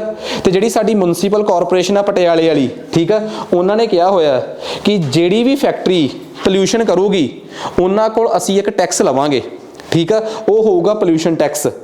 बिजली वालिਆਂ ने कहा कि जिहड़ी भी फैक्ट्री फोकल पॉइंट 'च काम करूगी, जिथे वो फैक्ट्री लगी है उत्थे सारियां फैक्ट्रियां तो 25-25 हज़ार रुपया लैंड टैक्स लिया जाऊगा। ये जिहड़ा टैक्स आ हुण उस फैक्ट्री जिहड़ी आ वो एक साल 'च 50,000 कप तैयार करती है। नेड़ी एक फैक्ट्री होर आ, वो भी वड्डी फैक्ट्री है, पर वो चलदी नहीं, वो सिर्फ 5,000 कप तैयार करती है। ਜਿਹੜੇ ਵਾਟਰ ਵਾਲੇ ਆਉਣਗੇ ਜਾਂ ਜਿਹੜੇ ਲੈਂਡ ਟੈਕਸ ਵਾਲ ਇਕੱਠੇ ਕਰਨ ਵਾਸਤੇ ਪੁੱਡਾ ਵਾਲੇ ਜਾਣਗੇ, ਉਹਨਾਂ ਨੇ ਕਿਸੇ ਨੇ ਇਹ ਨਹੀਂ ਦੇਖਣਾ ਕਿ ਇਹ 'ਚ 5,000 ਤਿਆਰ ਹੁੰਦੇ ਆ ਕਿ 50,000। ਉਹਨਾਂ ਨੇ ਜਾ ਕੇ ਕਹਿਣਾ ਕਿ ਭਾਈ ਸਾਨੂੰ ਜਿੰਨੀ ਤੁਹਾਡੀ ਇੱਥੇ ਪ੍ਰੋਡਕਸ਼ਨ ਹੁੰਦੀ ਹੈ ਸਾਨੂੰ ਉਹਦੇ ਤੇ ਇੱਕ ਟੈਕਸ ਚਾਹੀਦਾ ਹੈ। ਉਹ ਜਾ ਕੇ ਉਹਨਾਂ ਤੋਂ ਇੱਕ ਟੈਕਸ ਲੈ ਕੇ ਆਉਣਗੇ। ਕਿਹੜਾ ਟੈਕਸ? Production tax. ਫਿਰ ਕੀ ਪਤਾ ਚੰਨੀ ਸਰਕਾਰ ਨੂੰ, ਬਾਦਲ ਸਰਕਾਰ ਨੂੰ ਜਾਂ अपने केजरीवाल की सरकार नूं कोई भी आ सकती है, किसी एक का नाम लैके कानूं औखे होना। जिहड़ी भी सरकार आ गई वो इन्हां तो सबसिडी नूं सबसिडी भी दे सकती है। की पता कोई इन्हां नूं वैसे ही कह दे कि यार तुहाडा काम नहीं चल रहा, असीं तुहानूं 50,000 रुपया साल की सबसिडी भी देनी है। उन्होंने ये दे के सबसिडी नहीं देनी कि इन्हां दा काम किन्ना चलदा है, उन्होंने पूरी प्रोडक्शन ते उन्हां नूं एक सबसिडी देती। जिन्नी उन्हां नूं प्रोडक्शन ते सबसिडी मिल गई उन्ना उन्हां दा खर्चा घट गया। जिन्ना सारे कप्पां दे खर्चा आया सी वो GVAT फैक्टर कॉस्ट, उस तो बाद विचारिਆਂ ਨੂੰ टैक्स भरना पिया, जोड़ना पिया, वो विच जोड़िया, सबसिडी माफ हो गई, वो घटाती। हुण भी हजे समान उन्हां दा कित्थे पिया है? फैक्ट्री दे अंदर ही पिया है। उन्होंने कहांगे GVAT बेसिक प्राइस। की कहांगे आपां? GVAT basic price. हुण की होऊगा? हुण वो समान उत्थों चल के हुण जाऊगा फैक्ट्री दे गेट चों निकल के बाहर। ਜਦੋਂ ਸਮਾਨ ਫੈਕਟਰੀ ਦੇ ਗੇਟ ਚੋਂ ਨਿਕਲ ਕੇ ਬਾਹਰ ਜਾਂਦਾ ਨਾ ਤਾਂ ਹੁਣ GVAT ਬੇਸਿਕ ਪ੍ਰਾਈਸ, ਜਦੋਂ ਇਹ ਫੈਕਟਰੀ ਚੋਂ ਨਿਕਲ ਕੇ ਬਾਹਰ ਗਿਆ ਹੁਣ ਕੀ ਹੋਊਗਾ? ਉਹਦੇ ਤੇ ਕੱਲੇ ਕੱਪ ਤੇ ਟੈਕਸ ਲੱਗੂਗਾ। ਹੁਣ ਇੱਕ ਡੱਬੇ ਤੇ ਟੈਕਸ ਲੱਗੂਗਾ, ਦੋਵਾਂ ਤੇ ਅੱਡ ਲੱਗੂਗਾ। ਹੁਣ ਕਿਸੇ ਨੇ ਟੈਕਸ ਇਹ ਦੇਖ ਕੇ ਨਹੀਂ ਲਾਉਣਾ ਕਿ ਬਈ ਤੁਹਾਡੀ ਪੂਰੀ ਦੀ ਪੂਰੀ ਜਿੰਨਾ ਵੀ ਸਮਾਨ ਸੀ ਸਾਰੇ ਦੇ ਟੈਕਸ ਨਾ। ਹੁਣ ਤਾਂ ਜਦੋਂ ਆਪਾਂ ਬਾਹਰੋਂ ਕੋਈ ਚੀਜ਼ ਲੈ ਕੇ ਆਉਨੇ ਆ ਆਪਾਂ ਨੂੰ ਲਿਖਿਆ ਹੁੰਦਾ ਹੈ ਕਿ ਇਹ ਪੈਕੇਟ ਆ, इस पैकेट के उपर इन्ने रुपए सरकार ने टैक्स लिया है। वो जिहड़ा टैक्स हुंदा वो कल्ले कप ते लगूगा। उन्होंने आपां कहांगे जिहड़ा टैक्स उस गेट दे अंदर लग गया वो पूरे समान ते लगदा है, उन्होंने प्रोडक्शन टैक्स, ते जिहड़ी उत्थे माफ़ी मिली आ उन्होंने प्रोडक्शन सबसिडी कहंदे आ। जदों गेट टप के तुसीं बाहर आए तो जिहड़ा उहदे ते GST वगैरह लगदा है वो कल्ले प्रोडक्ट ते लगदा है, उन्होंने कहंदे आ किहड़ा टैक्स? प्रोडक्शन आ कह दिओ, प्रोडक्ट टैक्स। तो जे कोई उत्थे बाहर माफ़ी मिली है जां उत्थे कोई सबसिडी मिली है उन्होंने की कहांगे आपां? हुण वो चीज़ कित्थे पहुँच गई है भला? मार्केट च। तो हुण वो की चीज़ बन गई भला? Market price. ठीक है।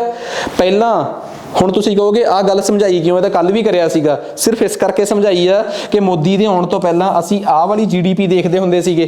ਮੈਂ ਪਹਿਲਾਂ ਹੀ ਦੱਸ ਚੁੱਕਿਆ ਕਿ ਇਹਨੂੰ GVA ਕਹਿ ਲਓ ਚਾਹੇ GDP ਕਹਿ ਲਓ, ਇੱਕੋ ਗੱਲ ਆ। ਜਦੋਂ ਇਹ ਸਾਰਿਆਂ ਛੋਟੇ ਪ੍ਰੋਡਕਟਾਂ ਦੀ ਜੁੜ ਕੇ ਵੱਡੀ ਬਣ ਜੂਗੀ ਉਹਨੂੰ GDP ਕਹਿਣ ਲੱਗ ਪੈਂਦੇ ਆ।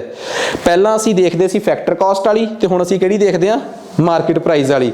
ਮੈਨੂੰ ਇੱਕ ਗੱਲ ਦੱਸੋ ਯਾਰ, ਕਿਸੇ ਚੀਜ਼ ਦਾ ਅਸਲੀ ਰੇਟ ਕਿਹੜਾ ਹੁੰਦਾ ਹੈ? ਜੋ ਬਣਿਆ ਉਹ ਵਾਲਾ ਰੇਟ ਕਿ ਜੋ ਸਾਨੂੰ ਮਿਲਿਆ? ਉਹ जो सानू मिले असली रेट तो वही आ।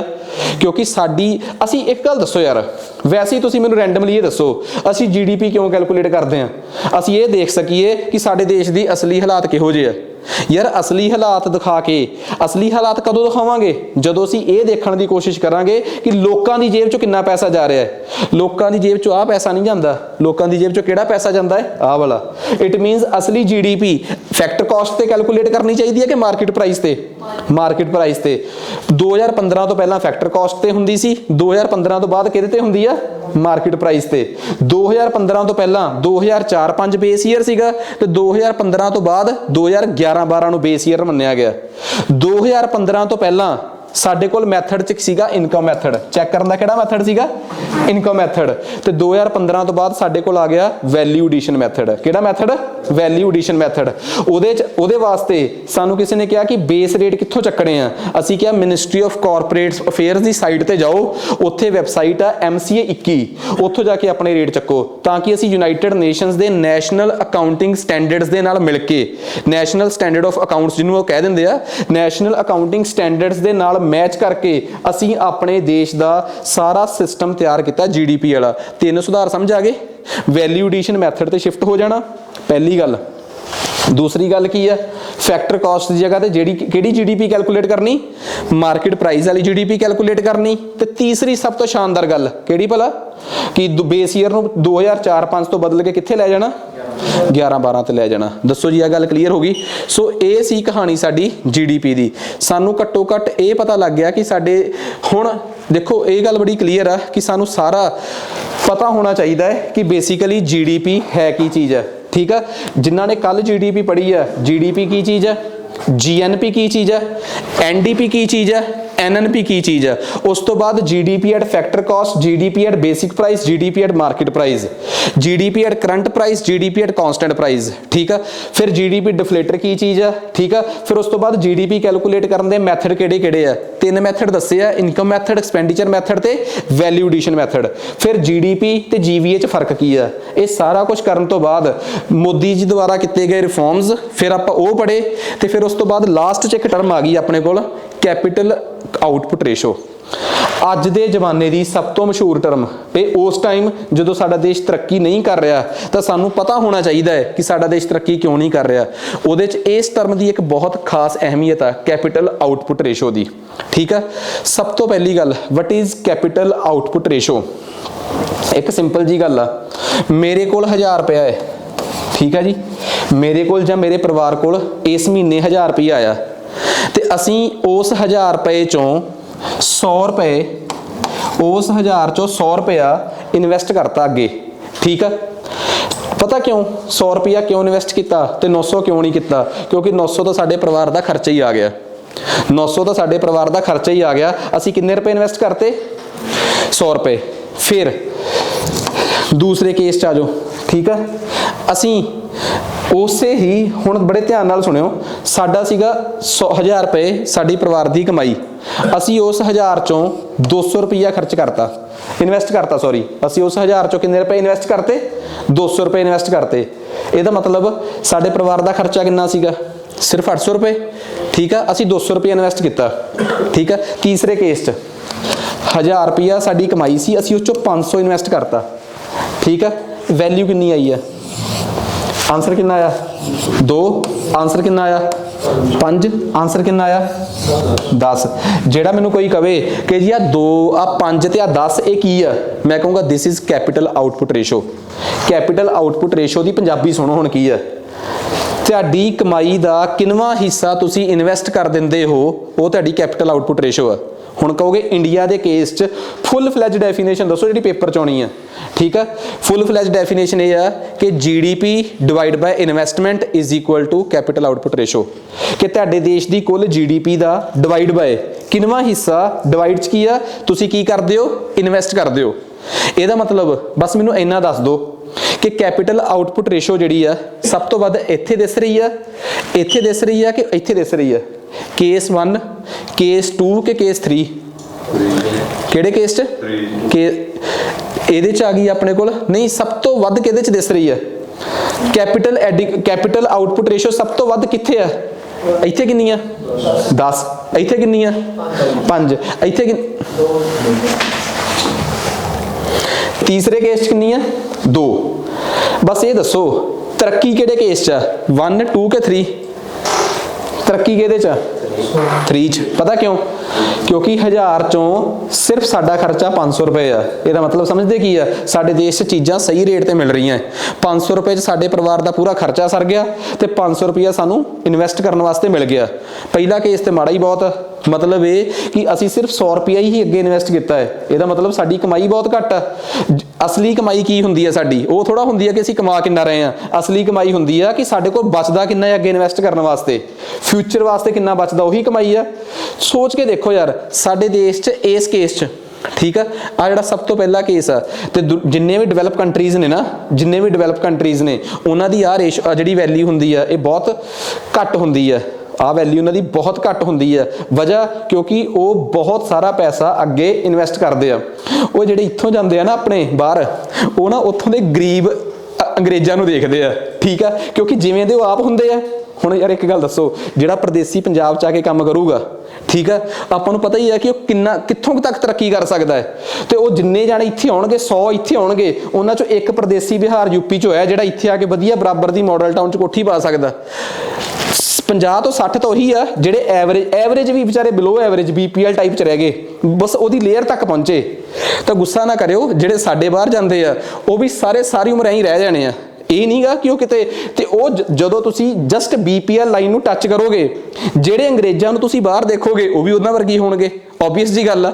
ਜਿਹੜੀ ਉੱਥੋਂ ਦੀ ਮਿਡਲ ਕਲਾਸ ਆ ਉਹਨੂੰ ਤਾਂ ਆਪਣੇ ਵਾਲੇ ਲੋਕ ਦੇਖ ਹੀ ਨਹੀਂ ਸਕਦੇ, ਠੀਕ ਆ। ਆਪਣੇ ਵਾਲੇ ਪੰਜਾਬੀ ਜਦੋਂ ਬਾਹਰ ਜਾਂਦੇ ਆ, ਉਹਨਾਂ ਦੀ ਵੱਡੋ ਵੱਡ ਰੇਂਜ ਪਤਾ ਕੀ ਹੁੰਦੀ ਆ? Lower middle class.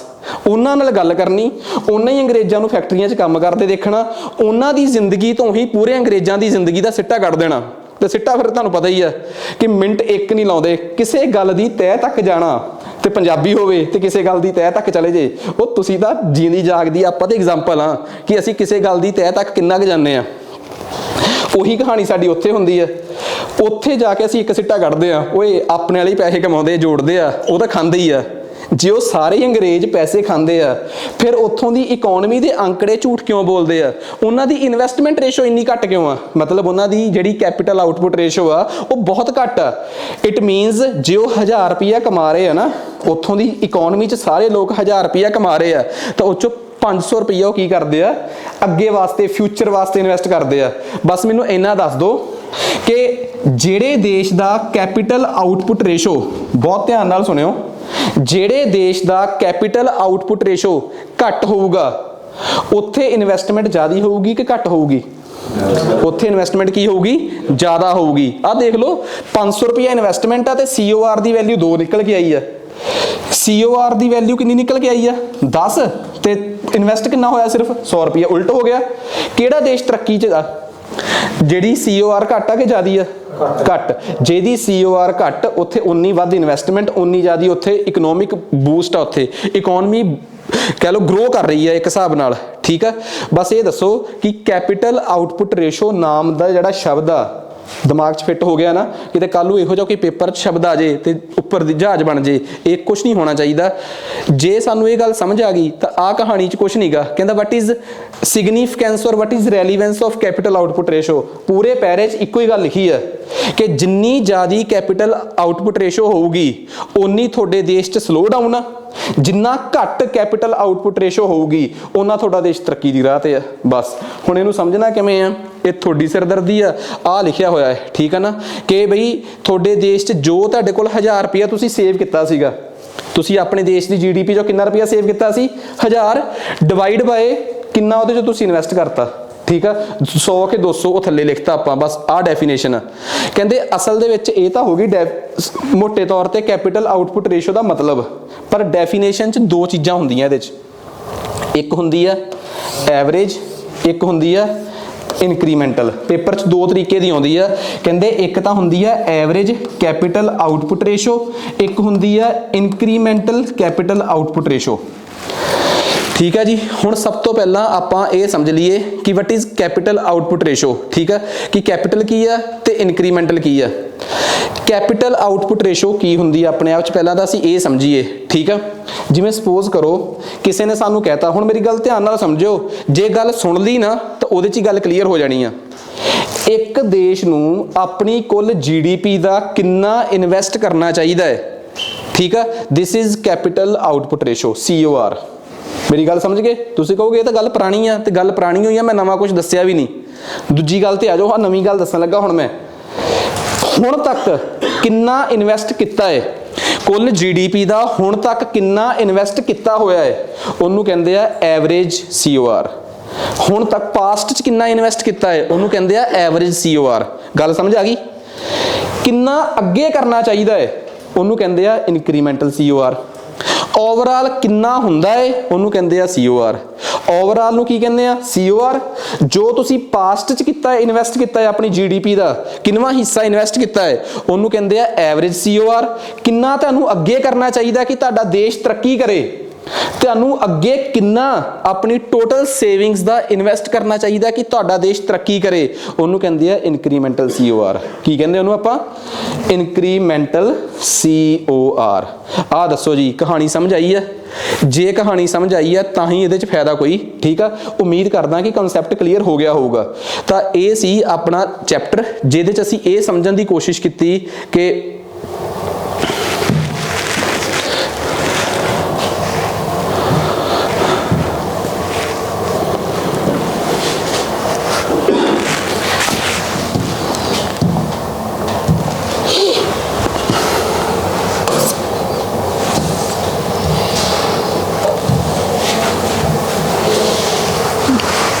ਠੀਕ ਆ ਜੀ, ਇਹ ਸੀ ਆਪਣਾ ਪੂਰਾ ਚੈਪਟਰ।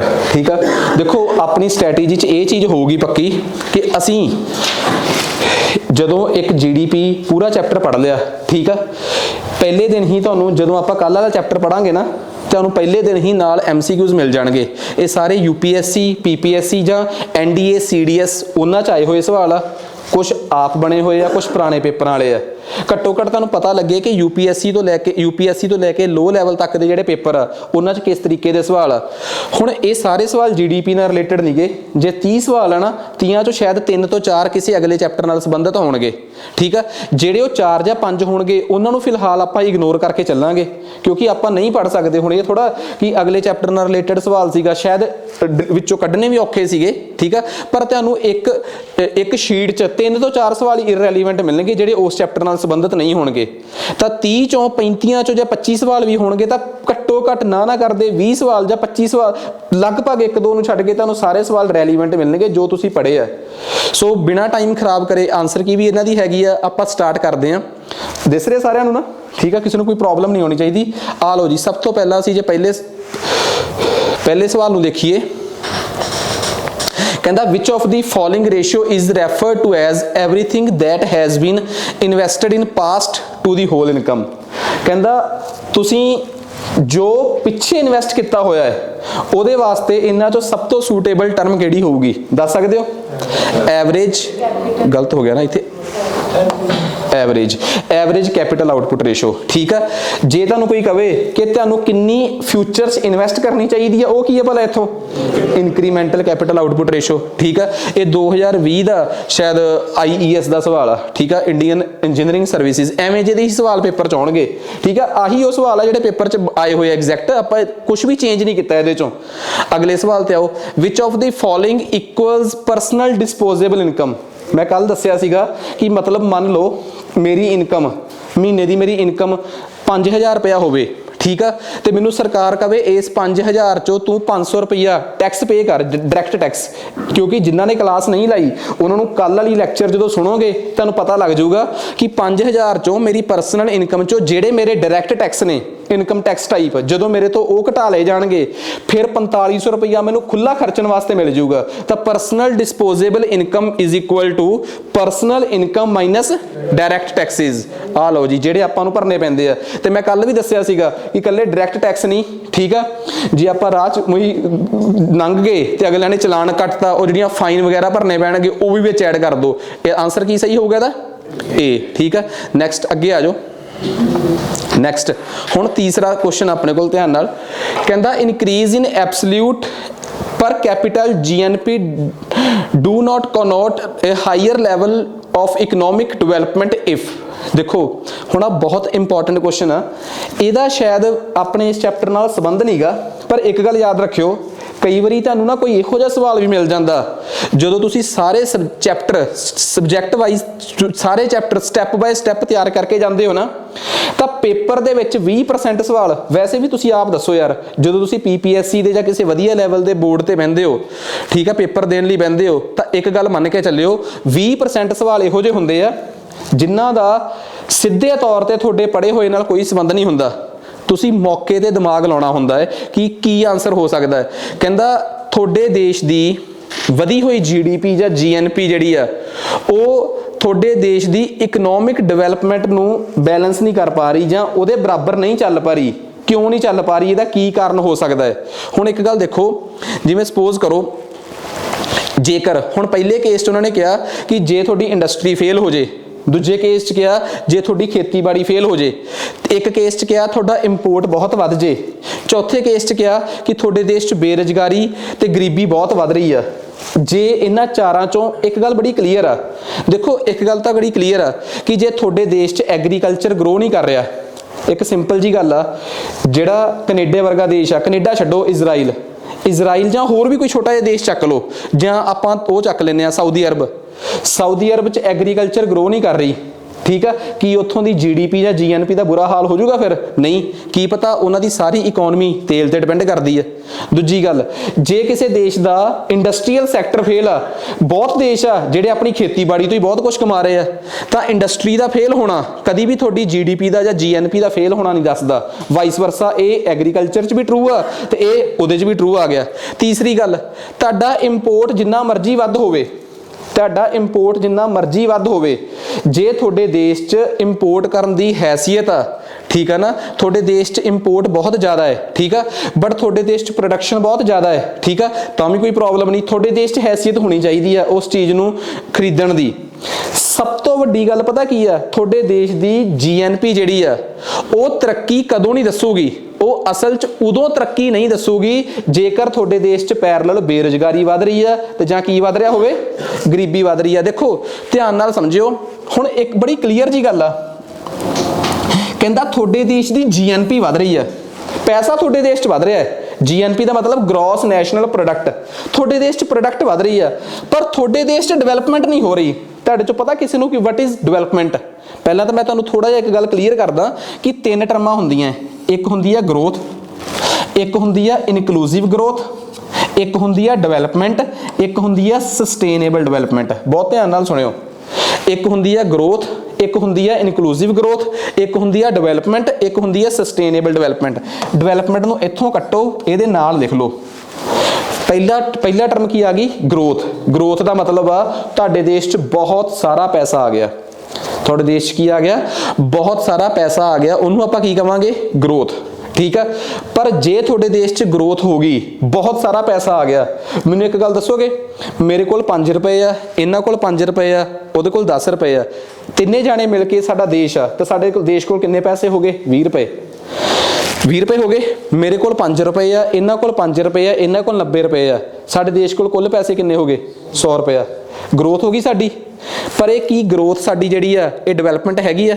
ਨਹੀਂ, ਇਹ ਗਰੋਥ ਹੈ, ਸਾਡੇ ਕੋਲ GNP ਵੀ ਬਹੁਤ ਆ, ਸਾਡੀ ਪਿਛਲੇ ਸਾਲ ਸਾਡੀ GNP 20 ਰੁਪਏ ਸੀ ਤਿੰਨਾਂ ਦੀ, ਤਿੰਨੇ ਮਿਲ ਕੇ ਅਸੀਂ ਇੱਕ ਦੇਸ਼ ਆ, ਪਰ ਇਸ ਸਾਲ ਸਾਡੇ ਦੇਸ਼ ਦੀ GNP ਕਿੰਨੀ ਆ? 100 ਰੁਪਏ। 5 + 5 + 90 ਕਿੰਨੀ ਹੋ ਗਈ? 100 ਰੁਪਏ। ਪਰ ਕੀ ਇਹ ਡਿਵੈਲਪਮੈਂਟ ਹੈਗੀ ਆ? ਤੁਸੀਂ ਕਹੋਗੇ ਦੱਸ ਦਾਂਗੇ ਡਿਵੈਲਪਮੈਂਟ ਹੈਗੀ ਆ ਕਿ ਨਹੀਂ, ਪਹਿਲਾਂ ਬਸ ਇੱਕ ਵਾਰ ਸਾਨੂੰ ਮਤਲਬ ਸਮਝਾ ਦਿਓ ਕਿ ਡਿਵੈਲਪਮੈਂਟ ਹੁੰਦੀ ਕੀ ਆ। ਆ ਦੂਜੀ ਗੱਲ ਸੁਣੋ, ਪਹਿਲਾਂ ਮੈਂ ਮਤਲਬ ਸਮਝਾਇਆ ਕਿ ਇਹਦਾ ਭਲਾ ਗਰੋਥ ਦਾ, ਹੁਣ ਦੂਜਾ ਮਤਲਬ ਦੱਸਣ ਲੱਗਾ ਮੈਂ ਇਨਕਲੂਸਿਵ ਗਰੋਥ ਦਾ। ਕਿਹੜਾ ਜੀ?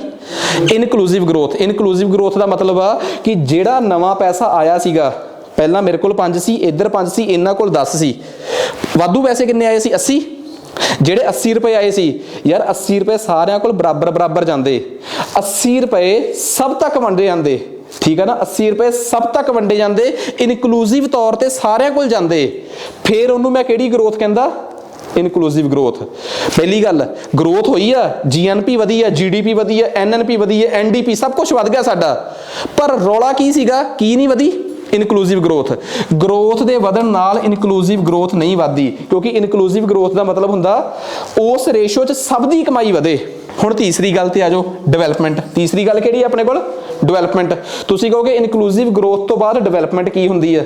ਡਿਵੈਲਪਮੈਂਟ ਦਾ ਮਤਲਬ ਹੁੰਦਾ ਹੈ ਕਿ ਸਾਰੇ ਲੋਕਾਂ ਦਾ ਪੈਸਾ ਵੀ ਵਧੇ, ਪਲੱਸ ਤੁਸੀਂ ਕਹੋਗੇ ਫਿਰ ਤਾਂ ਇਨਕਲੂਸਿਵ ਗਰੋਥ ਹੀ ਹੋ ਗਈ, ਪਲੱਸ ਐਜੂਕੇਸ਼ਨ ਵੀ ਵਧੇ, ਹੈਲਥ ਵੀ ਵਧੇ ਲੋਕਾਂ ਦੀ।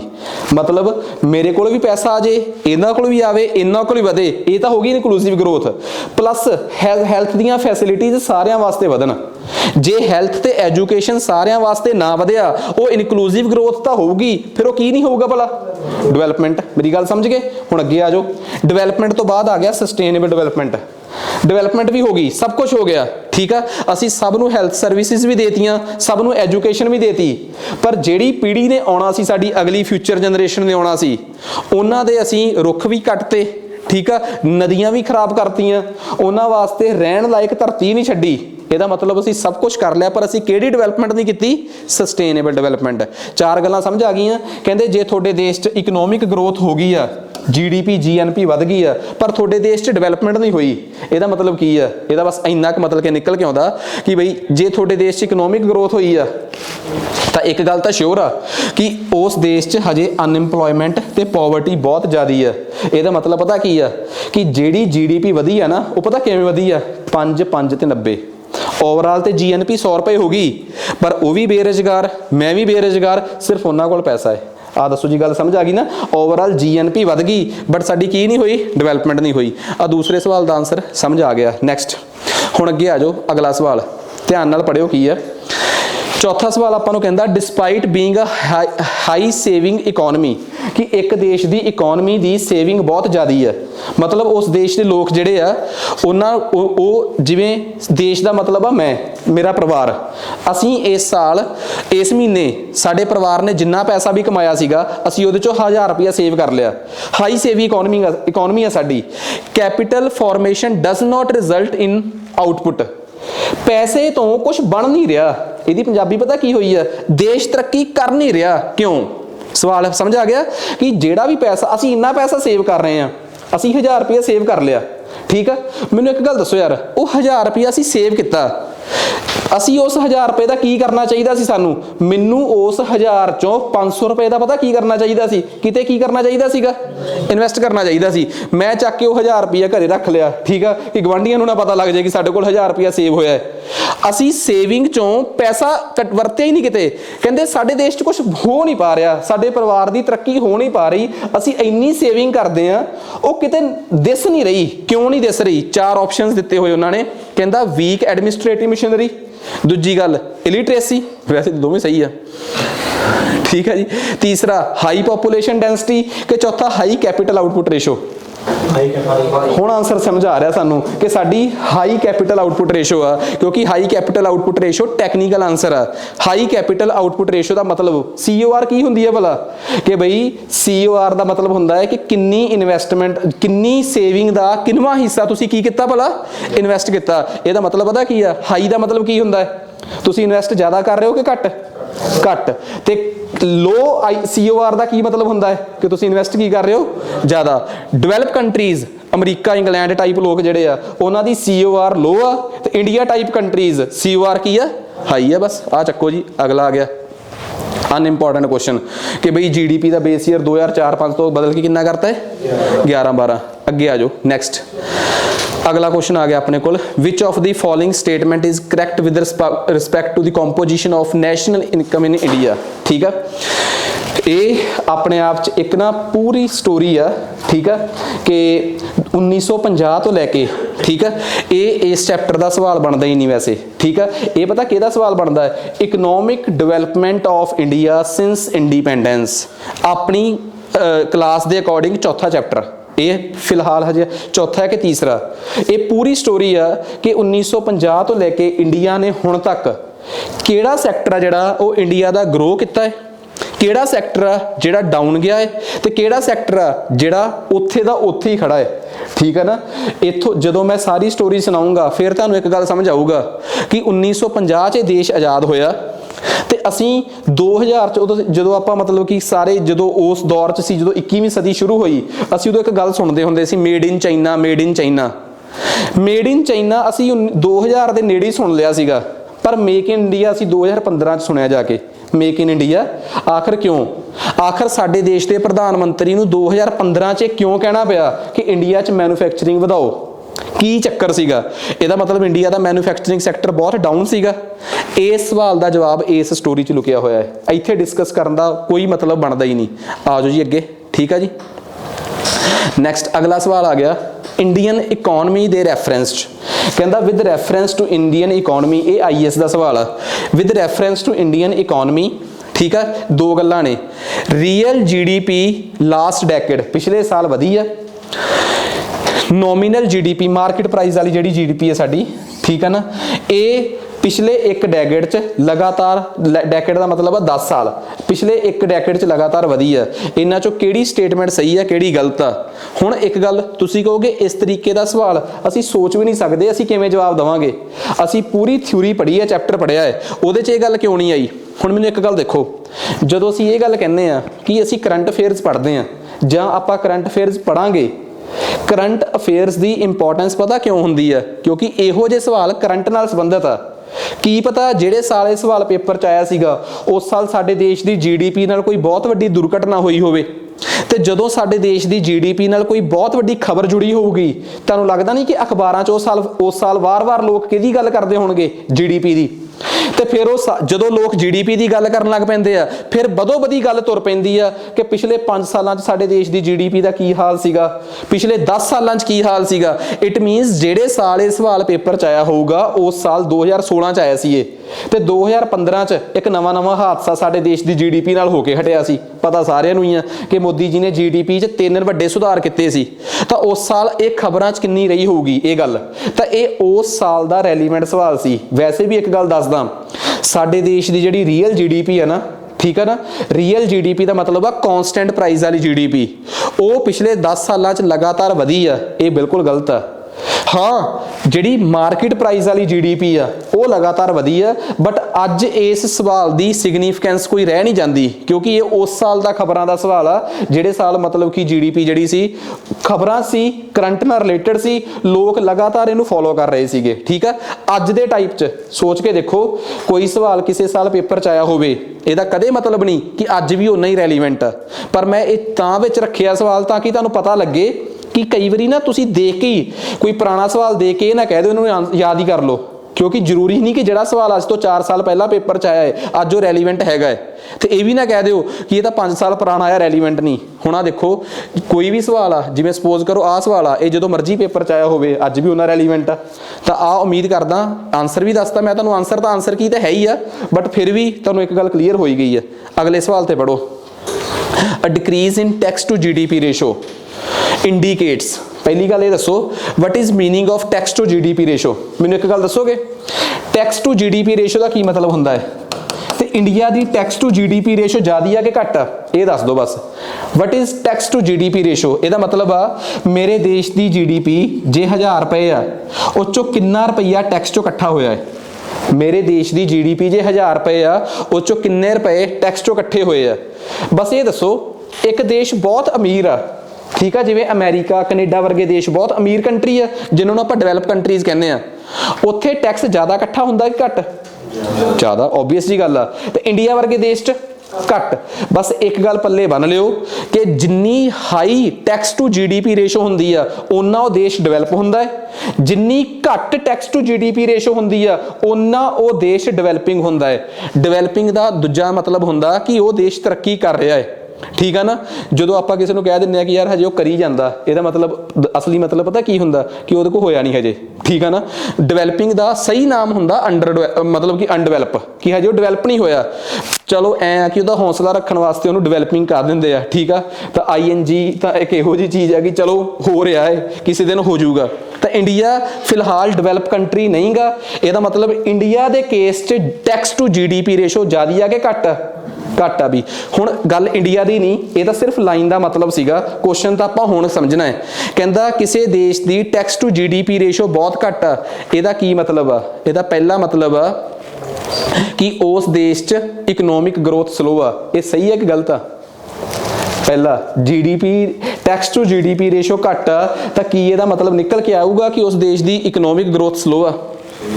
ਸਹੀ ਆ, ਕਿਉਂਕਿ ਟੈਕਸ ਟੂ GDP ਇੱਕ ਦੇਸ਼ ਦੀ ਜਿੰਨੀ ਵੱਧ ਇਕਨੋਮਿਕ ਗਰੋਥ ਹੋਊਗੀ ਓਨਾ ਉਸ ਦੇਸ਼ 'ਚ ਲੋਕਾਂ ਦੀ ਟੈਕਸ ਪੇ ਕਰਨ ਦੀ ਸ਼ਮਤਾ ਕੀ ਹੋਊਗੀ? ਘੱਟ ਹੋਊਗੀ। ਆ ਗੱਲ ਕਲੀਅਰ ਆ? ਇਹ ਤਾਂ ਗੱਲ ਸਮਝ ਆ ਗਈ ਨਾ ਚੀਜ਼? ਤੇ ਅਗਲੀ ਗੱਲ, less equitable distribution of national income. Income ਜਿਹੜੀ ਨੈਸ਼ਨਲ ਇਨਕਮ ਆ ਉਹ ਆਪਸ ਦੇ ਵਿੱਚ ਬਰਾਬਰ ਨਹੀਂ ਵੰਡੀ ਹੋਈ। ਇਹ ਦੂਜਾ ਮਤਲਬ ਇਹਦਾ ਹੈਗਾ ਕਿ ਜੇ ਦੇਸ਼ ਦੀ ਟੈਕਸ ਟੂ GDP ਰੇਸ਼ੋ ਘੱਟ ਆ, ਕਿਸੇ ਦੇਸ਼ ਦੀ ਟੈਕਸ ਟੂ GDP ਰੇਸ਼ੋ ਘੱਟ ਆ, ਕੀ ਉਹਦਾ ਮਤਲਬ ਇਹ ਹੈਗਾ ਕਿ ਉਸ ਦੇਸ਼ 'ਚ ਜਿਹੜੀ ਇਨਕਮ ਆ ਉਹ ਲੋਕਾਂ 'ਚ ਸਹੀ ਨਹੀਂ ਵੰਡੀ ਹੋਈ ਆਪਸ 'ਚ? ਸੋਚ ਕੇ ਦੱਸਿਓ, ਜ਼ਰੂਰੀ ਨਹੀਂ ਕਿ ਹਰ ਗੱਲ ਸੱਚ ਹੋਵੇ ਤਾਂ ਹਰ ਗਲਤ ਹੋਵੇ ਜਾਂ ਠੀਕ ਹੋਵੇ। हुण मैनूं एक गल दसो, जे एक बंदे कोल 100 रुपया है, ठीक है, एक जाने को 100 रुपया है, एक को 50 रुपए है तो एक को 50 रुपए है, ठीक है। टैक्स किवें इकट्ठा होऊगा? टैक्स तो इवें इकट्ठा होऊगा कि इन्ने % टैक्स आ, ठीक है। थोड़ा बहुता फर्क पऊगा स्लैबां नाल, वैसे ज़्यादा फर्क तो नहीं पैना। जे उही 190 रुपए एक जाने कोल होण ते 5-5 रुपए दो जाणिਆਂ कोल होण तो ओबवियस जी गल आ, वो सारा टैक्स जिहड़ा है वो कौन दे दूगा? 190 वाला। ਇਹਦਾ मतलब जे किसी देश की टैक्स टू GDP रेशो घट आ, ਇਹਦਾ ਇਹ मतलब ਤਾਂ किते भी नहीं निकल के आया ना कि बई उस देश 'ਚ पैसे का वंड वडईया गलत आ। बई जे 190 रुपए किसी एक जाने को ते 10 रुपए एक जाने को, ठीक है, तां भी बई टैक्स उस रेशो 'ਚ जाऊगा। सरकार को जे 10% टैक्स इकट्ठा होना है तो 190 रुपए वाले तो किन्ने इकट्ठे हो जाएंगे? 19 रुपए। तो 10 रुपए वाले को किन्ने इकट्ठे हो जाएंगे? 1 रुपया। तो कितना टैक्स इकट्ठा कर लूगी सरकार? 10 रुपए, मतलब कि 19 एक तो ते 1 तो किन्ने रुपए इकट्ठे हो गए? 20 रुपए। तो जे सपोज करो दोवां कोल 100 रुपया है, फिर भी कितना टैक्स इकट्ठा हो जाऊगा? 20 रुपए। पहले केस 'ਚ भी 20 रुपए टैक्स सी, दूजे केस 'ਚ भी सरकार को कितना टैक्स पहुंचा? 20 रुपए। पर की इत्थों ये पता किया जा सकता 20 रुपए टैक्स दे के दस सकता कि इस देश 'ਚ एक को 190 आ के 100 आ के एक को 100 आ, दोवां कोल कुछ नहीं दस्सिया जा। दोवें केस 'ਚ किन्ने पैसे इकट्ठे होए? जां तां दोवां केस दे विच टैक्स इकट्ठा होण दी कलैक्शन 'ਚ कोई बहुत वड्डा फर्क पैंदा, फिर तां मैं मनदा। ਇਹਦਾ मतलब टैक्स टू GDP रेशो जे किसी देश की घट आ, मैं ये तो कह सकदा कि उस देश की इकनॉमिक ग्रोथ बहुत घट आ, क्योंकि जिस दिन उस देश की इकनॉमिक ग्रोथ हुई उस दिन लोगों 'ਚ टैक्स देने की क्षमता वधूगी। पर यदा मतलब ये किते भी नहीं कह सकते कि उस देश 'ਚ इनकम डिस्पैरिटी है। आ गल समझ आ गई? आंसर अपने आप लभ लोगे, अपने आप मार्क कर लोगे। नैक्सट अगे आ जाओ। What is meant by public good, ठीक है। हाँ, ये इस चैप्टर का सवाल नहीं गा, ये इस चैप्टर आपां दूसरे या तीसरे नंबर पर करांगे। मैं तुहानूं पहलां दसदा, गुड्स बड़े प्रकार के होंदे आ, ठीक है। जिवें सपोज करो कई बारी ना अगे जाके आउणगे वैल एंड गुड्स, गाइफन गुड्स, ठीक है, पब्लिक गुड्स, प्राइवेट गुड्स। जिवें एक एग्जाम्पल दिना मैं तुहानूं, ठीक है। एक तो गुड्स होंदे आ रॉ मटीरीयल, वो भी अपने आप 'ਚ एक गुड्स आ जे तो समान बनता है। एक होंदी आ इंटरमीडिएट गुड्स, जिवें स्टील हो गया। स्टील ना तो अपने आप 'ਚ स्टार्टिंग प्रोडक्ट आ ते ना ही स्टील फाइनली, स्टील तो किसी चीज़ के बनने विच वरत्या जाता है। फाइनल गुड हो गया अपना ब्रिज, जिहड़ा ब्रिज हो गया पुल बनया वो फाइनल गुड हो गया। इंटरमीडिएट गुड हो गया, रॉ मटीरीयल हो गया। फिर इस तो बिना भी गुड्स दियां कई टाइप होंदियां हैं, प्राइवेट गुड्स, पब्लिक गुड्स, ठीक है। एक हो गए गवर्नमेंट गुड्स, कई टाइप हो जाए गुड्स दियां। इस करके फिलहाल आपां इत्थे आपां इहदी डेफिनेशन नूं जे आपां पढ़ांगे तो मैं नहीं चाहता कि किसी एक दी डेफिनेशन ते स्ट्रैस दईए। जदों आपां गुड्स नूं पूरी डिटेल च पढ़ांगे आपां उदों ही इस चैप्टर नूं डिस्कस करांगे। फिलहाल आपां इस क्वेश्चन नूं स्किप कर सकते हैं। नैक्सट आ जाओ अगे फिर हुण, ठीक है। National product at factor cost is equal to, कहंदा नैशनल प्रोडक्ट, वो भी कहते थे भला national product at factor cost, ठीक है। एक हुंदी है नैशनल प्रोडक्ट, ठीक है। हुण देखो एक नैशनल प्रोडक्ट हुंदी है, जे नैशनल तो बिना दूजा शब्द चक्कीए तो किहड़ा हुंदा भला? डोमैस्टिक।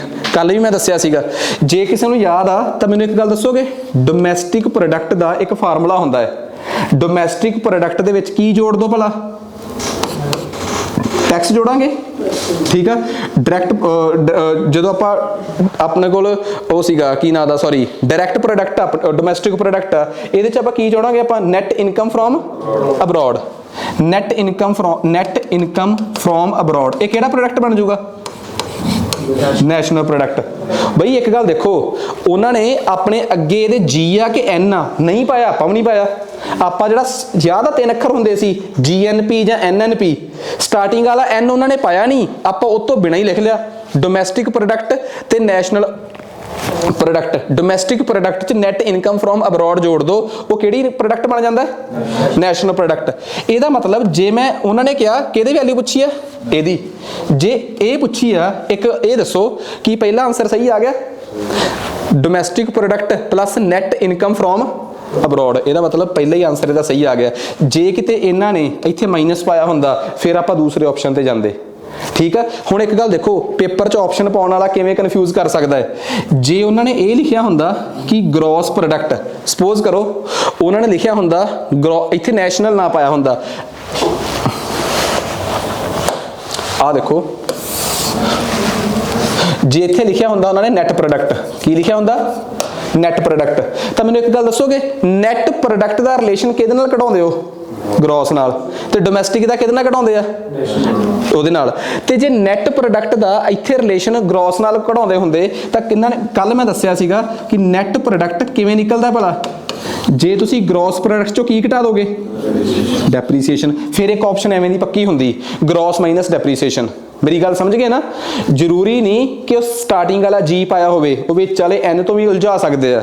ਪੇਪਰ 'ਚ ਆਪਸ਼ਨ ਕਿਵੇਂ ਦੇ ਬਣਨੇ ਆ ਉਹ ਤੁਹਾਡੇ ਸਾਹਮਣੇ ਹੀ ਆ। ਮੈਂ ਤਾਂ ਕੱਲ ਤੁਹਾਨੂੰ ਇਹ ਦੱਸਤਾ ਕਿ GNP 'ਚ G ਕੀ ਆ, N ਕੀ ਆ ਤੇ P ਕੀ ਆ। ਮੈਂ ਤੁਹਾਨੂੰ ਇਹ ਵੀ ਦੱਸਤਾ ਕਿ NDP 'ਚ N ਕੀ ਆ, D ਕੀ ਆ ਤੇ P ਕੀ ਆ। ਹੁਣ ਭਾਈ ਉਹ ਤੁਹਾਨੂੰ ਕਿਵੇਂ ਉਲਝਾਉਣਗੇ ਉਹ ਤੁਹਾਡੀ ਸਿਰਦਰਦੀ ਆ, ਤੇ ਉਹਨਾਂ ਨਾਲ ਤੁਸੀਂ ਕਿਵੇਂ ਮੱਥਾ ਮਾਰਨਾ ਇਹ ਵੀ ਤੁਸੀਂ ਦੇਖਣਾ ਹੈ, ਠੀਕ ਆ। ਨੈਟ, ਉਸ ਤੋਂ ਬਾਅਦ ਹੁਣ ਅੱਗੇ ਆ ਜਾਓ, ਆ ਕੁਐਸਚਨ ਪੜੋ ਤੇ ਬੜੇ ਆਰਾਮ ਨਾਲ ਇਹਨੂੰ ਪੜਿਆ ਜਾ ਸਕਦਾ ਹੈ, ਠੀਕ ਆ। ਕੁਐਸਚਨ ਇਹ ਆ, the value of final goods and services produced by, ਠੀਕ ਆ। ਵੈਸੇ ਨਾ ਮੈਂ ਇਸ ਕੁਐਸਚਨ ਨੂੰ ਜਿਵੇਂ ਉਹਨਾਂ ਨੇ ਪਾਇਆ ਹੋਇਆ ਹੈ, ਮੈਂ ਇਹਨੂੰ ਕੁਐਸਚਨ ਨੂੰ ਸਹੀ ਨਹੀਂ ਮੰਨਦਾ, ਕਿਉਂਕਿ ਅਸਲ 'ਚ ਚਲੋ ਠੀਕ ਆ ਉਹਨਾਂ ਨੇ ਠੀਕ ਕਰਤਾ ਸਹੀ ਆ, ਪਰ ਅਸਲ 'ਚ ਇੱਕ ਬਹੁਤ ਵੱਡਾ ਵਰਡ ਕੁਐਸਚਨ ਪੇਪਰ ਸੈੱਟ ਕਰਨ ਵਾਲਾ ਮੋਨਿਟਰੀ ਸ਼ਬਦ ਆਉਣਾ ਸੀ ਇੱਥੇ, ਜਿਹਨੂੰ ਕਿ ਉਹ ਇਗਨੋਰ ਕਰ ਗਿਆ। ਦੂਜਾ, ਜੇ ਉਹ ਮੋਨਿਟਰੀ ਸ਼ਬਦ ਨਹੀਂ ਸੀ ਪਾਉਣਾ ਚਾਹੁੰਦਾ ਫਿਰ ਉਹ ਲਿਖਦਾ ਦਾ ਮਨੀ ਵੈਲਿਊ, ਕਿਉਂਕਿ ਜਦੋਂ ਤੱਕ ਤੁਸੀਂ ਮਨੀ ਵੈਲਿਊ ਨਹੀਂ ਨਾ ਵਰਡ ਲਿਖਦੇ ਉਦੋਂ ਤੱਕ ਤੁਸੀਂ ਇਕਨੋਮਿਕਸ 'ਚ GDP, GNP, NDP ਤੇ NNP ਇਹਦੇ 'ਚ ਅਧੂਰੇ ਹੋ ਤੁਸੀਂ, ਠੀਕ ਆ। ਹੁਣ ਚਲੋ ਇਹਨੂੰ ਪੜੋ, ਦਾ monetary or the money value of final goods and services produced by normal resident. ਅੱਖਾਂ ਬੰਦ ਕਰਕੇ ਇਹਦਾ ਆਨਸਰ GDP ਬਣ ਜਾਣਾ ਸੀਗਾ, ਪਰ ਕਿਤੇ ਨਾ ਕਿਤੇ ਲਾਸਟ ਲਾਈਨ 'ਚ ਜਾ ਕੇ ਉਹਨਾਂ ਨੇ ਕਿਤੇ ਗੜਬੜ ਕਰਤੀ ਹੈ, ਕਿਉਂਕਿ ਜੇ ਸਾਨੂੰ ਕੋਈ ਕਵੇ monetary value of all goods and services produced within the territory of country is known as GDP, ਜੋ ਸਾਡੇ ਦੇਸ਼ ਦੀਆਂ ਹੱਦਾਂ ਸਰਹੱਦਾਂ ਦੇ ਅੰਦਰ ਉਗਾਇਆ ਗਿਆ ਹੈ। ਪਰ ਕਹਾਣੀ ਪਤਾ ਕੀ ਪਾਤੀ, of country and their property whether operating within the domestic territory. ਤੁਹਾਡੇ ਦੇਸ਼ ਦੇ ਲੋਕਾਂ ਦੀ ਕਮਾਈ ਚਾਹੇ ਉਹ ਤੁਹਾਡੇ ਦੇਸ਼ ਦੇ ਅੰਦਰ ਹੋਵੇ ਔਰ ਆਊਟਸਾਈਡ, ਚਾਹੇ ਉਹਨਾਂ ਨੇ ਬਾਹਰ ਕਮਾਈ ਹੋਵੇ ਤੇ ਬਾਹਰੋਂ ਤੁਹਾਡੇ ਦੇਸ਼ 'ਚ ਆਈ ਹੋਵੇ। ਇਹਦਾ ਕੀ ਮਤਲਬ ਹੋਇਆ ਫਿਰ, ਜਿਹੜੀ ਕਮਾਈ ਤੁਹਾਡੇ ਦੇਸ਼ ਦੇ ਲੋਕਾਂ ਨੇ ਅੰਦਰ ਕਮਾਈ ਆ ਉਹਦਾ ਨਾਮ ਕੀ ਆ GDP, ਪਲੱਸ ਕਹਿੰਦਾ ਬਾਹਰੋਂ ਵੀ ਆਈ ਹੋਵੇ net income from abroad, net income from, ਫਿਰ ਇਹ ਕੀ ਬਣ ਜਾਊਗਾ GNP। ਫਿਰ ਇਹਦਾ ਆਨਸਰ GDP ਆਊਗਾ ਕਿ GNP ਆਊਗਾ, GNP ਆਊਗਾ। ਬਸ ਆਹ ਸ਼ਬਦ ਨਾ ਲਿਖਦੇ ਤੇ ਫਿਰ ਇਹਦਾ ਆਨਸਰ ਕੀ ਸੀਗਾ GDP। ਹੁਣ ਜੇ ਤੁਹਾਡੇ ਚੋਂ ਕਿਸੇ ਨੂੰ ਇਹ ਡਾਊਟ ਆ, ਠੀਕ ਆ, ਮਤਲਬ ਕਿ ਹਜੇ ਤੁਹਾਨੂੰ ਇਹ ਨਹੀਂ ਸਮਝ ਆ ਰਿਹਾ ਕਿ ਪੇਪਰ ਪਾਉਣ ਵਾਲਾ ਪੇਪਰ 'ਚ ਸਵਾਲ ਪਾਉਂਦਾ ਕਿਵੇਂ ਦੇ ਆ, ਹੁਣ ਘੱਟੋ ਘੱਟ ਇੰਨਾ ਦਾ ਪਤਾ ਲੱਗ ਜਾਊਗਾ ਤੁਹਾਨੂੰ ਕਿ ਪੇਪਰ 'ਚ ਸਵਾਲ ਸੈੱਟ ਕਿਵੇਂ ਹੁੰਦੇ ਆ, ਠੀਕ ਆ। ਤਾਂ PPSC ਤਾਂ ਐਟਲੀਸਟ ਇਸ ਲੈਵਲ ਦੇ, ਚਲੋ ਮੰਨਿਆ ਕਿ PSSB ਜਿਹੜੀ ਆ ਉਹ ਇਸ ਪਾਸੇ ਨਾ ਹੀ ਜ਼ਿਆਦਾ ਚੱਕਰਾਂ 'ਚ ਪੈਂਦੀ, ਬਟ PPSC ਬਾਰੇ ਤਾਂ ਆਪਾਂ ਕਹਿ ਸਕਦੇ ਆ ਨਾ ਕਿ ਉਹ ਬਿਲਕੁਲ ਇਸ ਲੈਵਲ ਦੇ ਸਵਾਲ ਨੂੰ ਪਾਉਂਦੀ ਆ। PPSC ਹੋਵੇ, UPSC ਹੋਵੇ। ਪੜੋ ਜੀ ਅਗਲਾ ਸਵਾਲ, the national income of country for a given period is equal to. ਵੈਸੇ ਇੱਕ ਗੱਲ ਹੋਰ ਸੁਣੋ ਮੇਰੀ ਗੱਲ, ਸਾਡੇ ਦੇਸ਼ 'ਚ ਚਾਹੇ GDP ਹੈ ਚਾਹੇ GNP ਹੈ, ਠੀਕ ਆ, ਇਹ ਇੱਕ ਸਾਲ ਦੀ ਕੱਢੀ ਜਾਂਦੀ ਹੈ, ਪੂਰੇ ਇੱਕ ਸਾਲ ਦੀ, ਇੱਕ ਕੁਆਟਰਲੀ ਕੱਢੀ ਜਾਂਦੀ ਹੈ, ਠੀਕ ਆ, ਮਤਲਬ ਕਿ ਹਰ ਤਿਮਾਹੀ ਦੀ 3 ਮਹੀਨੇ ਬਾਅਦ, ਤੇ ਉਸ ਤੋਂ ਬਾਅਦ ਇੱਕ ਅੰਕੜੇ ਨਿਕਲ ਕੇ ਆਉਂਦੇ ਆ ਸਾਲ ਦੇ, ਠੀਕ ਆ। ਸਾਡੇ ਦੇਸ਼ 'ਚ ਇੱਕ ਡਿਪਾਰਟਮੈਂਟ ਆ ਜਿਹੜਾ GDP ਕੱਢਦਾ ਹੈ। ਫਿਲਹਾਲ ਮੈਂ ਇਸ ਚੀਜ਼ ਨਾਲ ਇੰਟਰਸਟਿਡ ਹੈ ਹੀ ਨਹੀਂ, ਇਸ ਚੀਜ਼ ਨੂੰ ਦੱਸਣ 'ਚ ਕਿ ਕਿਹੜਾ ਡਿਪਾਰਟਮੈਂਟ ਆ, ਉਹ ਕਿਹੜੀ ਮਿਨਿਸਟਰੀ ਦੇ ਅੰਡਰ ਆਉਂਦਾ ਹੈ, ਤੇ GDP ਕੈਲਕੂਲੇਟ ਕਿਵੇਂ ਕਰਦਾ ਉਹ ਮੈਂ ਦੱਸ ਚੁੱਕਿਆ ਕਿ GDP ਕੈਲਕੂਲੇਟ ਕਰਨ ਦੇ 3 ਮੈਥਡ ਆ, ਉਹਨਾਂ 'ਚੋਂ ਅੱਜ ਦੇ ਜ਼ਮਾਨੇ 'ਚ ਵੈਲਿਊ ਐਡੀਸ਼ਨ ਆ। ਬਟ ਇਸ ਚੀਜ਼ ਤੋਂ ਹਜੇ ਮੈਂ ਪਰਹੇਜ਼ ਰੱਖਿਆ ਹੈ ਕਿ ਉਹ ਕਿਹੜਾ ਡਿਪਾਰਟਮੈਂਟ ਆ ਤੇ ਕਿਹੜੀ ਮਿਨਿਸਟਰੀ ਆ, ਠੀਕ ਆ। ਤਾਂ ਲਓ ਜੀ, ਜੇ ਤੁਸੀਂ ਦੱਸ ਸਕਦੇ ਹੋ ਤਾਂ ਤੁਸੀਂ ਦੱਸੋ ਕਿ the national income of country for a given period, India ਦੇ ਕੰਟੈਕਸਟ 'ਚ 1 ਈਅਰ ਆ, ਵੈਸੇ ਸਾਰੇ ਦੇਸ਼ 1 ਸਾਲ ਦੀ ਕੱਢਦੇ ਐਵਰੇਜ, ਪਰ ਗਿਵਨ ਪੀਰੀਅਡ ਦਾ ਮਤਲਬ ਇਹ ਆ ਕਿ ਇੰਡੀਆ 'ਚ ਤਾਂ GDP 2 ਪ੍ਰਕਾਰ ਨਾਲ ਕੱਢੀ ਜਾਂਦੀ ਆ, ਇੱਕ ਕੁਆਟਰਲੀ ਬੇਸਿਸ ਤੇ ਇੱਕ ਕਿਹੜੇ ਤੇ ਐਨੂਅਲ ਬੇਸਿਸ ਤੇ। ਦੱਸੋ ਮੋਸਟ ਐਪਰੋਪ੍ਰੀਏਟ ਡੈਫੀਨੇਸ਼ਨ ਕਿਹੜੀ ਆ? ਆਹ ਆਇਆ ਸਵਾਲ ਹੁਣ, D ਆਨਸਰ। ਕਹਿੰਦਾ GDP ਹੋਵੇ, ਨੈਸ਼ਨਲ ਇਨਕਮ ਆ ਜੋ ਵੀ ਯਾਰ, ਕਹਿੰਦਾ money value of final goods and produced. ਵੈਸੇ ਇੱਕ ਗੱਲ ਹੋਰ ਸਹੀ ਪਤਾ ਕੀ ਲਿਖਣੀ ਸੀ, ਸਹੀ ਡੈਫੀਨੇਸ਼ਨ ਕੀ ਆ? Money value of final goods and services within a country or outside after removing depreciation, depreciation ਨੂੰ ਘਟਾਉਣ ਤੋਂ ਬਾਅਦ। ਪਰ ਉਹ ਅਗਲਾ ਇੱਥੋਂ ਤੱਕ ਤਾਂ ਜਾਣਾ ਹੀ ਨਹੀਂ ਚਾਹੁੰਦਾ, ਉਹ ਤਾਂ ਤੁਹਾਨੂੰ ਬਸ ਇੱਕ ਗੱਲ ਭੁਲੇਖੇ 'ਚ ਪਾਉਣਾ ਚਾਹੁੰਦਾ ਕਿ ਤੁਹਾਨੂੰ ਪਤਾ ਕਿ ਚਾਹੇ GDP ਹੈ, ਚਾਹੇ GNP ਹੈ, ਚਾਹੇ NDP ਦੇ 'ਚ NNP ਹੈ, ਕਿ ਅਸਲ 'ਚੋਂ ਕਿਹੜੀ ਵੈਲਿਊ ਹੁੰਦੀ ਹੈ ਭਲਾ, ਮਨੀ ਵੈਲਿਊ ਜਾਂ ਮੋਨਿਟਰੀ ਵੈਲਿਊ। ਟੈਕਨੀਕਲੀ ਜੋ ਹੈਗਾ ਏ ਉਹ ਸਮਝ ਆ ਗਿਆ ਨਾ ਤੁਹਾਨੂੰ, ਠੀਕ ਆ ਜੀ। ਲਓ ਜੀ ਨੈਕਸਟ ਅਗਲੇ ਕੁਐਸਚਨ ਤੇ ਆ ਗਏ। ਅਗਲਾ ਕੁਐਸਚਨ ਪੜਨ ਤੋਂ ਪਹਿਲਾਂ ਹੀ ਸਿਰਫ ਪੜੋ ਨਾ, ਸਿਰਫ ਮੈਂ ਦੱਸਦਾ, ਇਹ ਵੀ ਆਪਣਾ ਅੱਗੇ ਉਸ ਚੈਪਟਰ ਦਾ ਕੁਐਸਚਨ ਆ ਜਿਹੜਾ ਚੈਪਟਰ ਦਾ ਨਾਮ ਮੈਂ ਹੁਣੇ ਬੋਲ ਕੇ ਦੱਸਿਆ ਸੀਗਾ ਕਿ economy of India after independence, ਠੀਕ ਆ। ਵਜ੍ਹਾ ਜਸਟ ਇੱਕ ਹਿੰਟ ਦਿੰਨਾ, ਠੀਕ ਆ, ਮੈਂ ਇਹ ਨਹੀਂ ਕਹਿ ਰਿਹਾ ਕਿ ਤੁਸੀਂ ਆ ਕੁਐਸਚਨ ਸੋਲਵ ਕਰੋਗੇ। ਦੇਖੋ ਜਦੋਂ ਸਾਡਾ ਦੇਸ਼ ਆਜ਼ਾਦ ਹੋਇਆ ਨਾ, ਤੁਹਾਨੂੰ ਪਤਾ ਹੀ ਹੈ ਕਿ ਉਸ ਤੋਂ ਬਾਅਦ ਸਾਡੇ ਕਈ ਸੈਕਟਰਾਂ ਨੇ ਤਰੱਕੀ ਕੀਤੀ ਹੈ, ਕਿਸੇ ਸੈਕਟਰ ਦਾ ਬੇੜਾ ਬੈਠ ਗਿਆ ਤੇ ਇੱਕ ਸੈਕਟਰ ਇਹੋ ਜਿਹਾ ਸੀਗਾ ਮੈਨੂਫੈਕਚਰਿੰਗ ਟਾਈਪ ਜਾਂ ਕੋਈ ਸੈਕਟਰ ਜਿਹੜਾ ਉਹਨਾਂ ਕੀ ਰਿਹਾ। ਪਰ ਇੱਕ ਗੱਲ ਹੋਰ, ਸਾਡੇ ਪੈਰਲਲ ਇੱਕ ਚਾਈਨਾ ਵੀ ਦੇਸ਼ ਸੀਗਾ।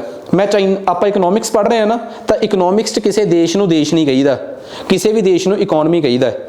ਜਦੋਂ ਮੈਂ ਚਾਈਨਾ ਦੀ ਇਕਨੋਮੀ ਦੀ ਗੱਲ ਕਰੂੰਗਾ ਤਾਂ ਇੰਡੀਆ ਦੀ ਇਕਨੋਮੀ ਦੀ ਗੱਲ ਕਰੂੰਗਾ, ਮੈਂ ਕਹੂੰਗਾ ਚਾਈਨਾ ਬਹੁਤ ਤਰੱਕੀ ਕਰ ਗਿਆ 2021 'ਚ, ਇੰਡੀਆ ਬਹੁਤ ਪਿਛੜ ਗਿਆ। ਚਾਈਨਾ ਅਮਰੀਕਾ ਦੇ ਨੇੜੇ ਲੱਗਣ ਵਾਲਾ ਹੈ ਤੇ 10-15 ਸਾਲਾਂ 'ਚ ਉਹਨਾਂ ਨੂੰ ਕ੍ਰੋਸ ਕਰ ਜਾਊਗਾ ਤੇ ਇੰਡੀਆ ਹਜੇ ਬਹੁਤ ਪਿੱਛੇ ਹੈ। ਵਜ੍ਹਾ ਇੰਡੀਆ ਆਪਣੇ ਆਪ 'ਚ ਇੱਕ ਮਿਕਸਡ ਇਕਨੋਮੀ ਹੈ, ਚਾਈਨਾ ਆਪਣੇ ਆਪ 'ਚ ਇੱਕ ਸਟੇਟ ਇਕਨੋਮੀ ਹੈ ਤੇ ਅਮਰੀਕਾ ਆਪਣੇ ਆਪ 'ਚ ਇੱਕ ਕੈਪੀਟਲ ਇਕਨੋਮੀ ਹੈ। ਹੁਣ ਇਹ ਤਿੰਨੇ ਪ੍ਰਕਾਰ ਦੀਆਂ ਇਕਨੋਮੀਜ਼ ਕੀ ਹੁੰਦੀਆਂ ਹੈ? what is state economy, what is capital economy ਤੇ what is mixed economy। state economy ਉਹ ਹੁੰਦੀ ਆ ਜਿੱਥੇ ਤੁਹਾਡੀ ਹਰ ਇਕਨੋਮਿਕ ਐਕਟੀਵਿਟੀ ਨੂੰ ਸਰਕਾਰ ਕੰਟਰੋਲ ਕਰਦੀ ਹੋਵੇ। ਤੁਹਾਡਾ ਦੇਸ਼ ਕਿੰਨਾ ਪ੍ਰੋਡਿਊਸ ਕਰੂਗਾ, ਕਿੰਨਾ ਵੇਚੂਗਾ, ਕਿੰਨਾ ਖਾਊਗਾ, ਕਿੰਨਾ ਕਮਾਊਗਾ, ਸਾਰਾ ਕੰਟਰੋਲ ਕਿਹਦੇ ਹੱਥ 'ਚ ਹੋਵੇ? ਸਰਕਾਰਾਂ ਦੇ ਹੱਥ 'ਚ। ਉਹਨੂੰ ਕਿਹੜੀ ਇਕਨੋਮੀ ਕਹਿੰਦੇ ਆ? State economy. ਜਿੱਥੇ ਸਾਰਾ ਕੁਝ ਲੋਕਾਂ ਦੇ ਹੱਥ 'ਚ ਹੋਵੇ ਉਹਨੂੰ ਕਹਿੰਦੇ ਆ ਕੈਪੀਟਲਿਸਟਿਕ ਇਕਨੋਮੀ। ਕਿਹੜੀ? ਕੈਪੀਟਲ ਇਕਨੋਮੀ ਔਰ ਕੈਪੀਟਲਿਸਟਿਕ ਇਕਨੋਮੀ। ਜਿੱਥੇ ਦਰਮਿਆਨਾ ਜਿਹਾ ਕੰਮ ਹੋਵੇ, ਕੁਝ ਚੀਜ਼ਾਂ ਸਰਕਾਰ ਚਲਾਉਂਦੀ ਹੋਵੇ, ਠੀਕ ਆ, ਜਿਵੇਂ PRTC ਟਾਈਪ, ਤੇ ਕੁਝ ਪ੍ਰਾਈਵੇਟ ਲੋਕ ਚਲਾਉਂਦੇ ਹੋਣ, ਔਰਬਿਟ ਉਹ ਵੀ ਸਰਕਾਰੀ ਆ, ਠੀਕ ਆ, ਮਤਲਬ ਚਲੋ ਹੁਣ ਉਹ ਵੀ ਸਰਕਾਰ ਆ। ਦੇਖੋ ਪਰ ਮੇਰੇ ਕਹਿਣ ਦਾ ਮਤਲਬ ਇਹ ਆ, ਕੋਈ ਹੋਰ ਐਗਜ਼ਾਮਪਲ ਯਾਦ ਹੀ ਨਹੀਂ ਆ ਰਹੀ, ਕੋਈ ਵੀ ਪ੍ਰਾਈਵੇਟ ਚੀਜ਼, ਹੋਟਲ ਵਗੈਰਾ, ਕੁਝ ਚੀਜ਼ਾਂ ਸਰਕਾਰ ਚਲਾਉਂਦੀ ਹੋਵੇ ਤੇ ਕੁਝ ਚੀਜ਼ਾਂ ਪ੍ਰਾਈਵੇਟ ਪਲੇਅਰ ਚਲਾਉਂਦੇ ਹੋਣ, ਉਸ ਪ੍ਰਕਾਰ ਦੀ ਇਕਨੋਮੀ ਨੂੰ ਕੀ ਕਿਹਾ ਜਾਂਦਾ ਹੈ? Mixed economy. ਤਾਂ ਤਿੰਨੇ ਵੈਸੇ ਇੱਕ ਗੱਲ ਆ, ਹੁਣ ਤੱਕ ਕਹਾਣੀ ਰਹੀ ਨਹੀਂ, ਠੀਕ ਆ, ਤੁਸੀਂ ਇਦਾਂ ਕਰੋ, ਇਸ ਸਵਾਲ ਦਾ ਜਵਾਬ ਦੇ ਹੀ ਦਿਓ। ਕਹਿੰਦਾ state economy assumes the role of both private and public.